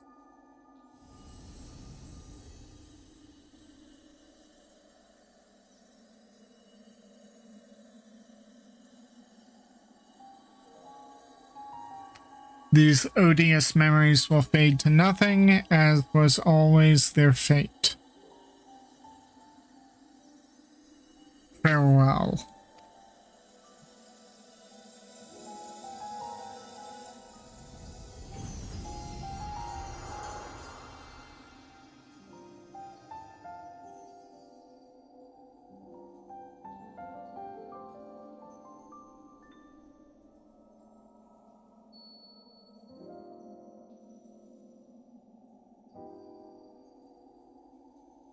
My time too draws near, but I believe I can stay long enough to see this matter through. You shall journey to the past to seek out the truth of Lahabri's words. Yes, while Themis himself may have been there to see this encounter, I have the unique opportunity to hear your perspective on the matter. That is, of course, if you are willing to share it with me. I look forward to it. I shall take in the ethereal sea one final time as I await your return.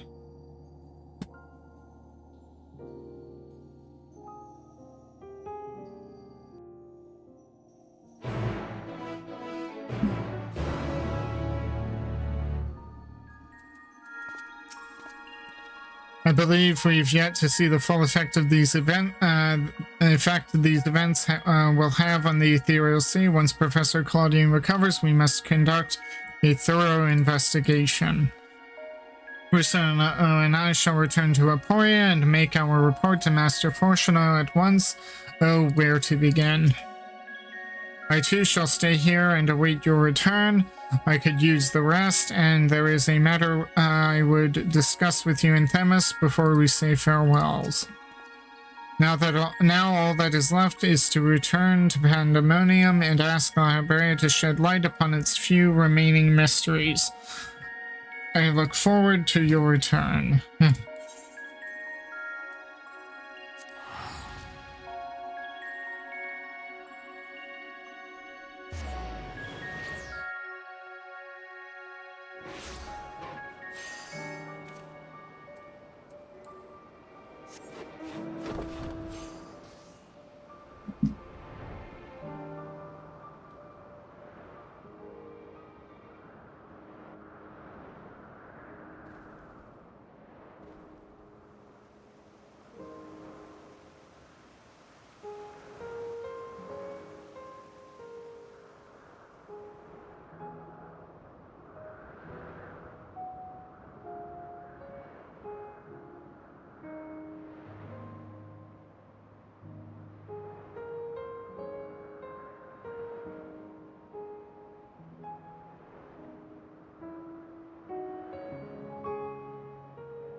I should have changed into robes to fit in, but oh well. Oh, Hegemony is here. Ah, you must be Myrokos. I am Hegemony, keyword of Abyssos. I suspect you may already know that. We did meet once before, after all, although I was not entirely myself at the time. Thanks to you, however, I can rightly say my faculties are mine once more. At present, I'm taking stock of the damage done to the facility. Okay.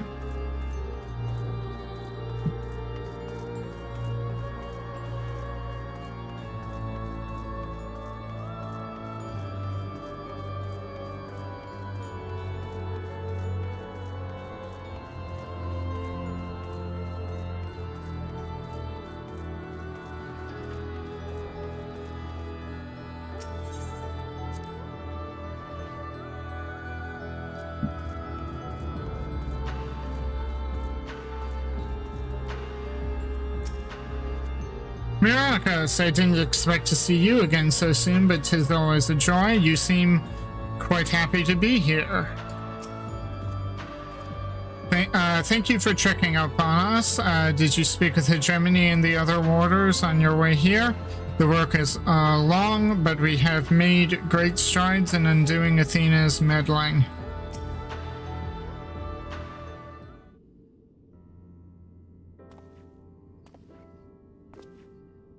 Myrokos, truth be told, I thought you would have little reason to ever visit this place again. It seems I was wrong.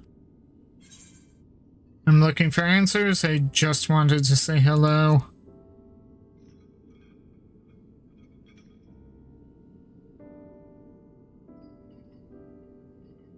How neatly you obfuscate your motivations. Do as you will, then. He has gone through the trouble to visit us, so I hardly think curtness is in order. We braved Pandaemonium together. Why not at least share with him our progress? I have relinquished control of Pandaemonium to La Habrea. I was never meant to hold it for long, and now such authority resides in rightful hands. With La Habrea's help, we have poured through Athena's research into the Hemetheoi. Thus were we able to restore Hegemony's mind and body. Yet there is still much work to be done. Damage to repair, keywords to replace. The tasks are too many to count. But although the path may be long, our progress is steady. I believe we can safely say that Pandaemonium will soon function as it did before.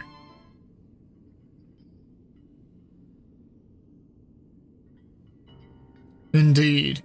Before we reach that point, however, there are some matters which must be put to rest.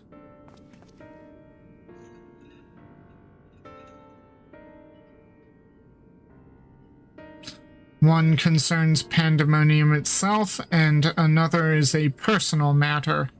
Until they are settled, I cannot move forward. It shall not take long. Lack of resolve caused me to delay, but I have chosen my course. These concerns must be weighty indeed. Do you intend to share your burdens with us? If you would bear witness, then come.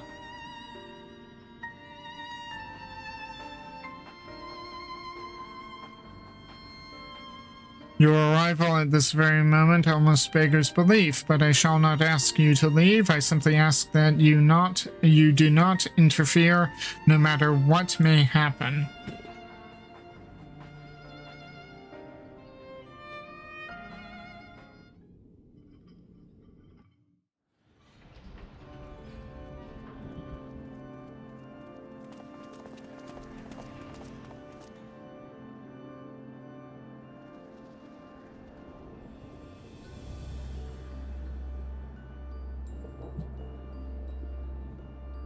Stay here, this will be over soon.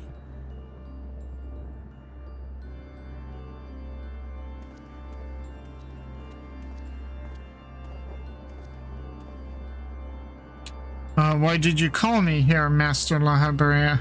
There is still much to be done if the warders are to be freed. You have served within Pandaemonium since Athena's time, have you not? That makes you the most senior key ward now that Agdistes is gone. As such, you deserve to know a secret few others are privileged to hear, one concerning myself.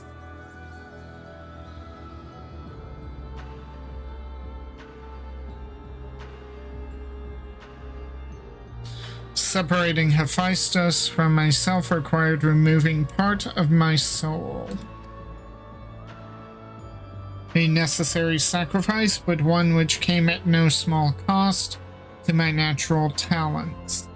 I am but a shadow of the man I was at the time of my appointment as La Habrea.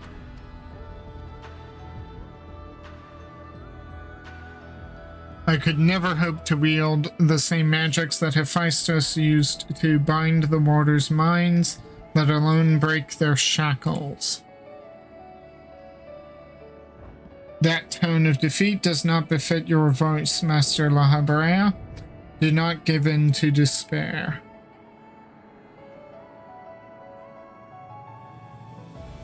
There is no despair, only truth.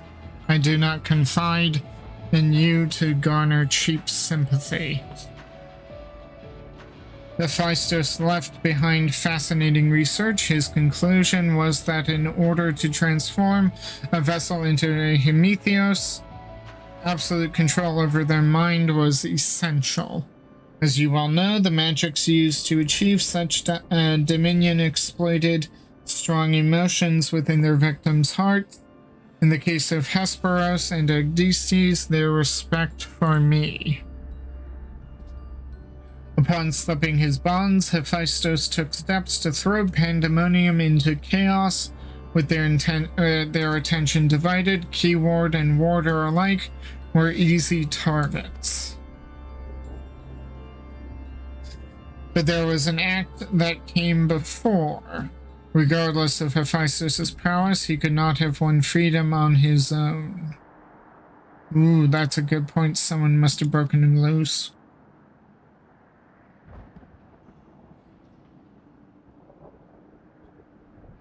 For long days and nights, I pondered who might have released him. I could only conclude that Athena's plans were set in motion long, long ago, when she claimed the mind of one of her admirers. Hegemony. None would question your pride in your position, your devotion to Pandaemonium. But you do not believe I am the one fit to lead it, do you? Your loyalty lies not with my vision for Pandaemonium, but Athena's.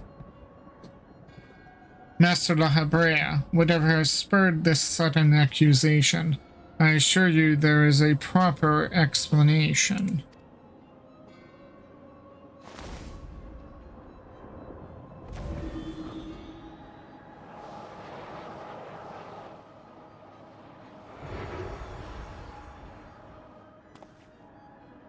What are you doing, La Habrea? Do not approach.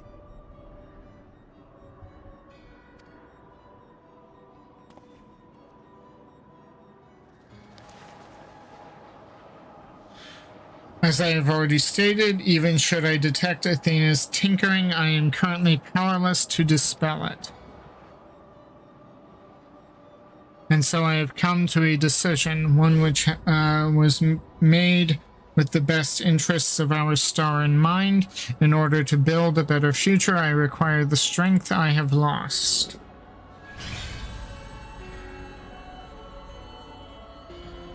I must embrace the odious memories.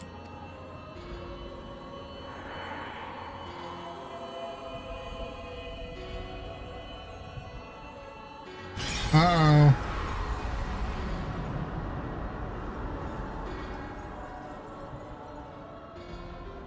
Mark well this sight, engrave it upon your very soul. You now bear witness to the true La Habrea.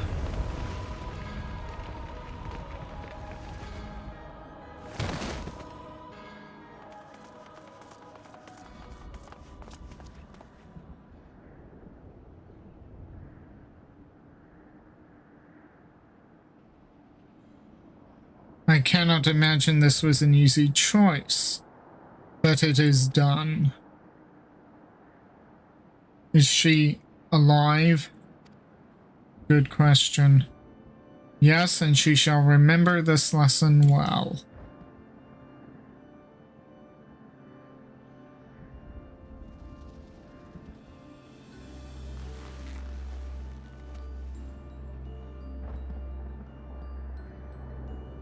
Athena's puppet no longer, I see. She may yet harbor ill will toward me, but that is a risk I am willing to take. Our star requires a steady hand to guide it, and now mine is equal to the task. I can no longer allow Pandaemonium to divert my focus. Hegemony, I would ask that you serve me anew. There is none other more suited to overseeing this prison, none other who would take such pride in their duty.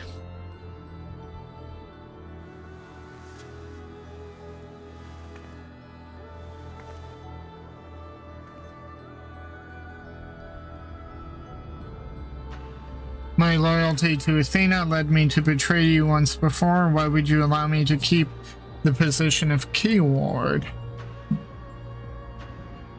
I require your talents, as I require Hephaestus's. The past is of no consequence.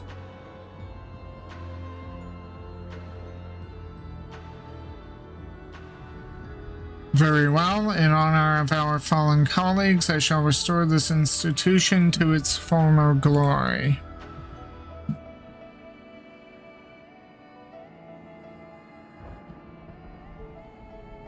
La Habrea is himself once more. He wields his authority without hesitation and thinks not twice once his judgment has sounded. Yet he is different from Athena. He thinks only of the betterment of the star. So long as duty guides his actions, he shall not share her fate. And should his convictions ever waver, the emissary will set him back on the proper course.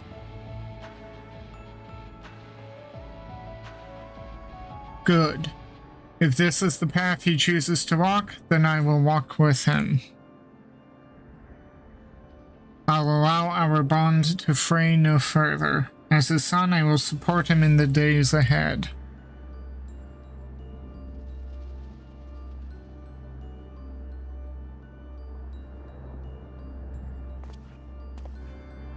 I would not ask you to say the same, Myrokos. You and I stand on peaks separated by vast chasms. Our perspectives shall never align. And never shall one give way to the other, for such is our nature. With that in mind, let us consider any debts between us to be void. Before you leave here, mark well these words.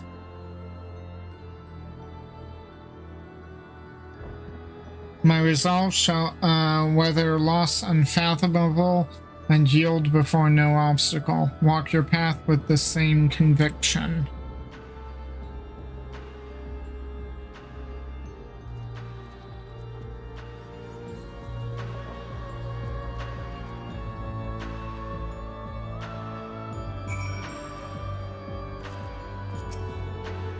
Master Librarian saw through me long ago, but now my mind is unclouded by doubt, and I shall not fail him again.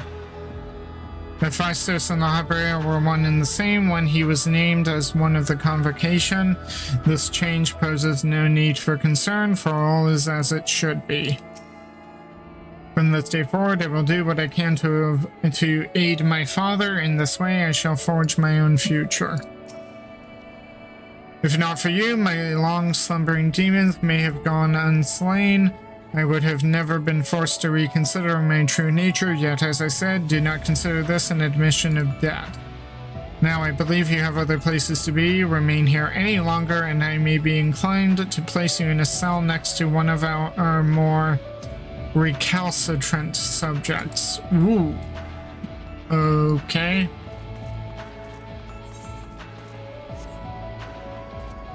Well, so long.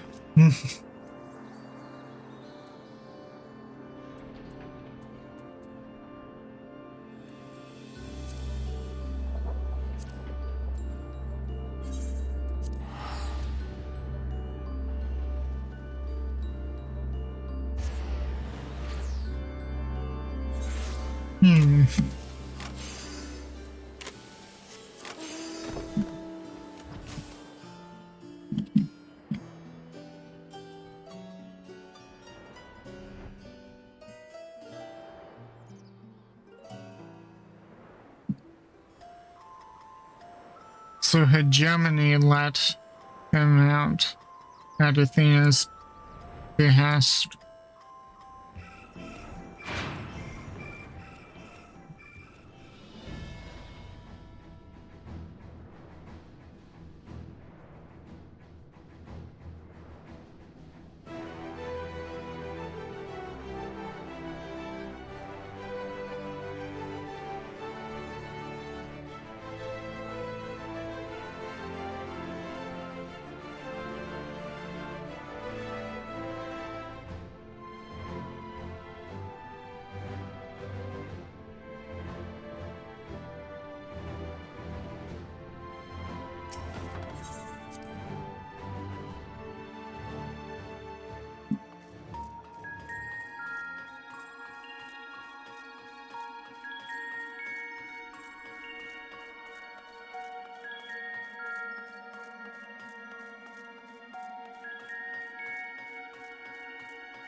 Ah, you are returned. I should like to hear what you discovered, though I believe your friend has business with us first.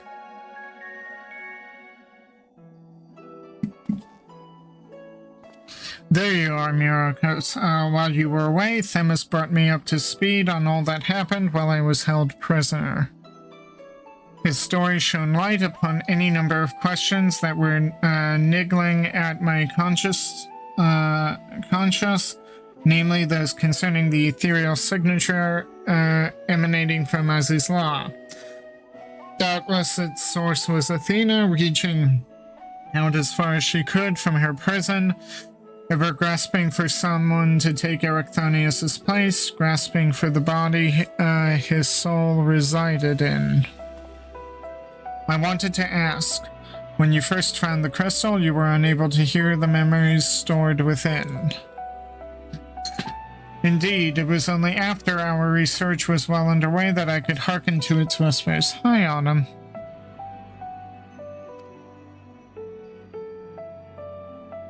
Contact with the crystal should have awakened the memories, but the passage of time likely changed Erichthonius' soul in subtle ways.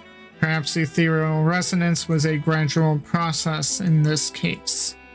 However, being attuned to Erichthonius exposed you to Athena's voice as well. Doubtless the choice to venture forth to Aziz's law was not your own. It was Athena's influence working through you.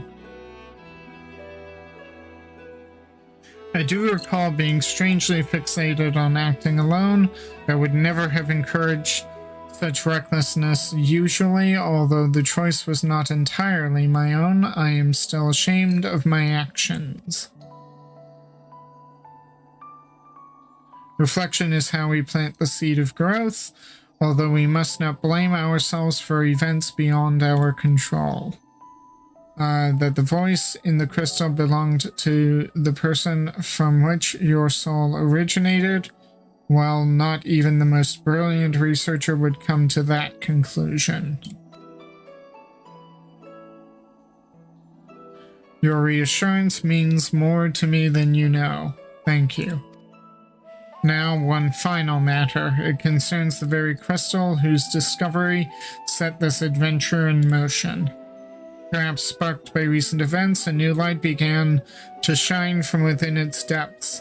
From my experience, this may indicate that a new memory has floated to the surface, eager to be observed. For some time, the question of why La Habrea and Erichthonius would leave such a crystal behind in the first place has lingered in the back of my mind. With Erichthonius' memories and such magical talents as are at my disposal, I believe I can make this final memory manifest for us all to behold. Shall we witness it together?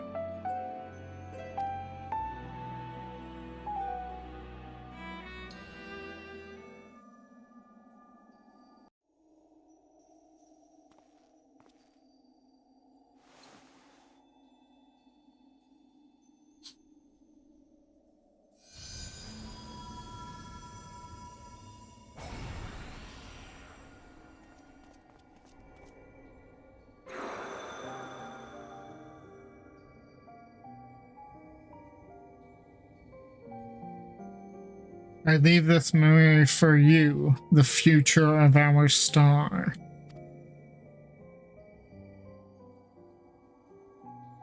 The final days have come, and the creation magics we have so relied upon now hasten our downfall. But despair has not yet won out. La Habrea and the others of the Convocation are working to stem the chaos which threatens to engulf our star. Their plan requires great sacrifice. Elidibus Themis has already offered to give his life for our salvation.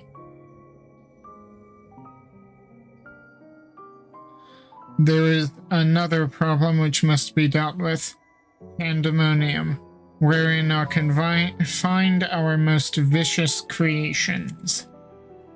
Even should we survive the final days, it will take time to restore order. If Pandaemonium's cells were breached and their prisoners set upon the star, our hard-won peace would be obliterated in an instant. Someone must stay behind to ensure that never happens. With Themis and La Habrea otherwise indisposed, that responsibility falls to me.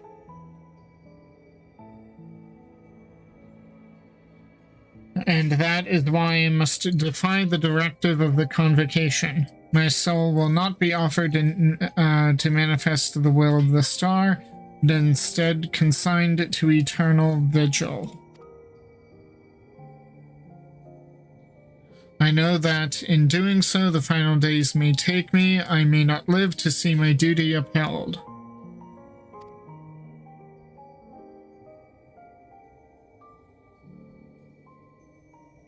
That is why I have resolved to set this crystal adrift in the tides of the underworld. It contains memories of Pandaemonium from both my father and I, and shall bear this warning to the future, even if I cannot. Oh, so you sent it. I've imbued this crystal with magics that will attract it to my essence. Even should I journey through the underworld and be born anew, this message will reach me. Pandaemonium shall not be left unattended. If all else fails, then perhaps another man like my dear friend will come along, one with an almost unnatural ability to pick up the scent of trouble. I wonder where he is now, how many souls he has saved, and how many beasts has he slain since we last met.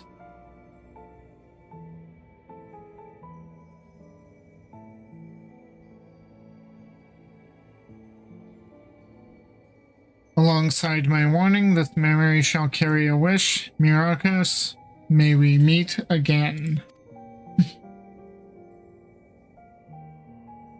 Now listen well. If anyone receives this message, you must come to Pandaemonium. Please make haste. I repeat.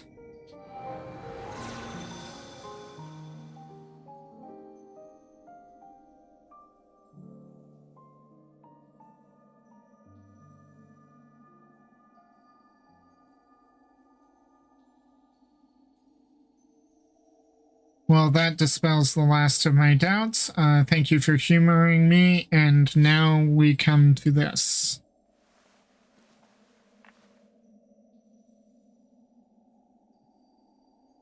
It survived.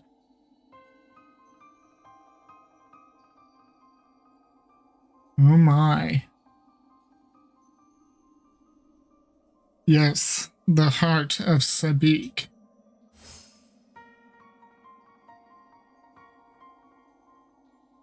The tie that bound Athena's memories to my body, no doubt.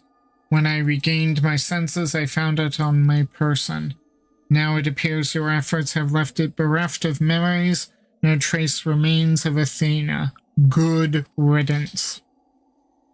However, its power as oversight yet remains, and it may prove a valuable trove of knowledge in the hands of the right researcher. I feel that fate has left it with me for a reason. I shall take my leave, but on behalf of my colleagues, nay, the entire star, I thank you both for putting an end to Athena's wickedness.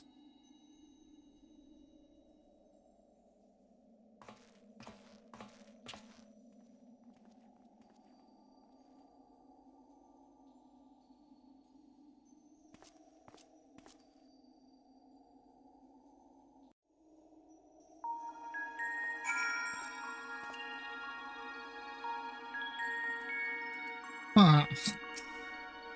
Okay.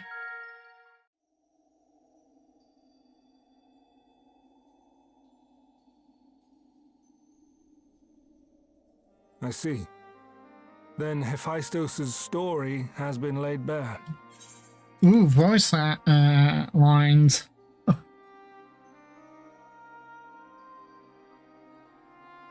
As has the nature of our mysterious crystal. The questions which led us into Pandaemonium are answered, and soon order shall be restored. I too can fade away, unburdened by regret. I could not have reached this point without you, friend.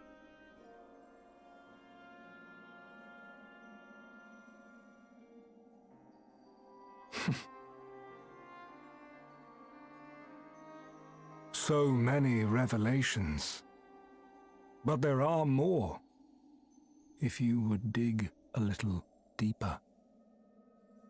Elidibus's soul was plucked from the ethereal sea, and from it I was wrought.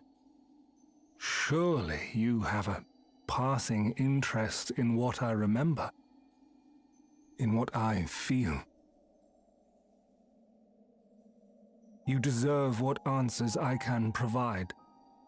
While my memories of Pandaemonium are clear, all else is hazy at best. Perhaps Athena made me this way, or perhaps it is the result of who or what I was before.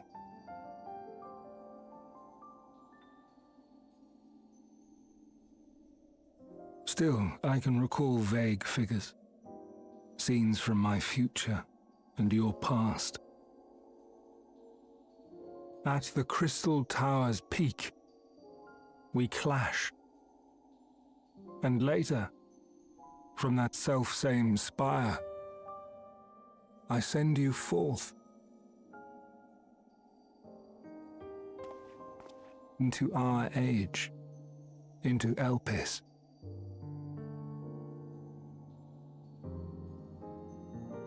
Why do I decide on such a course? Formless as these images are, I cannot say. However, I can hazard a guess.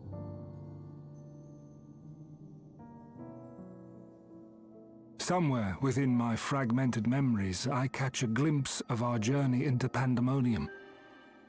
A glimpse which shows not the path we took or the destination where it led us, yet by its very presence demands that you are required in Elpis. And even if that act is but one link in the chain of events which ends in Atheris' salvation,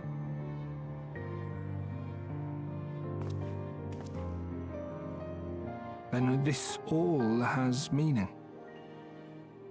Our time together, every moment, is worthwhile, and I am unburdened by regret.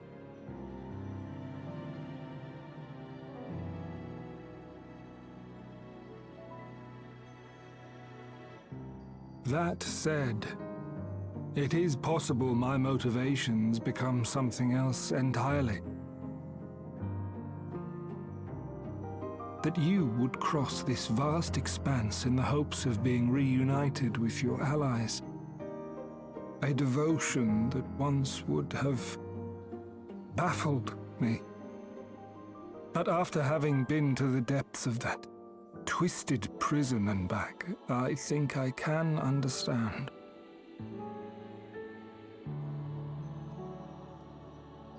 Now, I have pulled back the curtain as far as I dare. The people of your age call this the Ethereal Sea, a name I quite enjoy, for it teems with life, each star a soul on its journey. And among these uncountable stars, it was yours that crossed my path. For that, I shall be forever grateful. I wish you well on your journey. A journey as long as your star is bright. A journey not bound by the confines of this world or any other.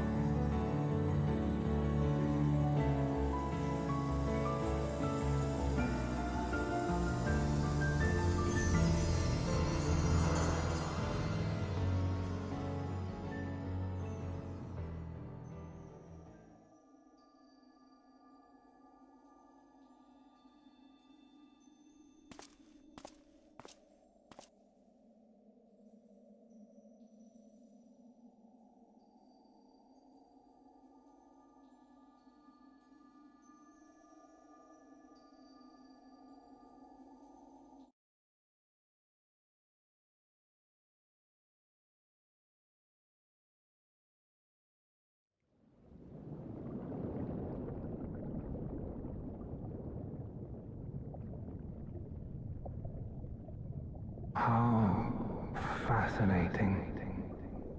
The truths that dwell at the edge of sleep.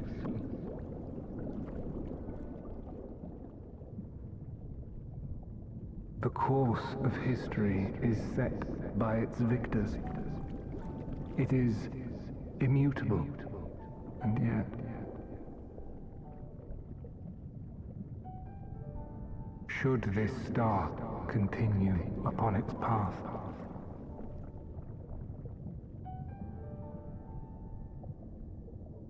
look, the light. Wait, is he being reborn?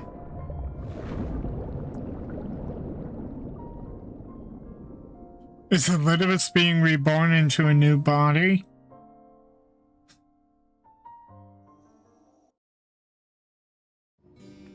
Huh.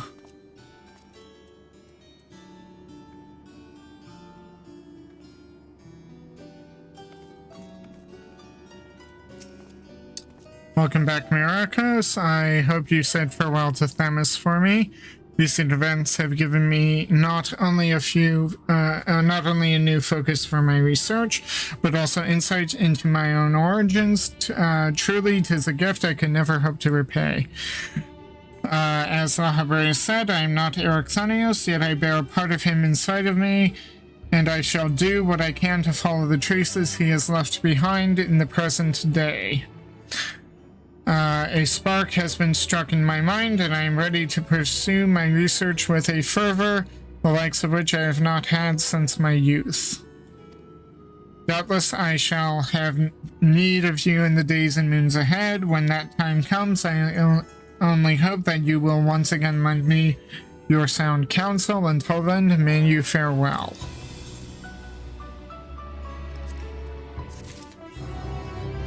Okay, and with that, the Pandaemonium questline is complete. If you liked what you saw at any point, please like, share, and subscribe on YouTube, give me a follow on Twitch, hit the notification bells, and I shall see you anon, friends.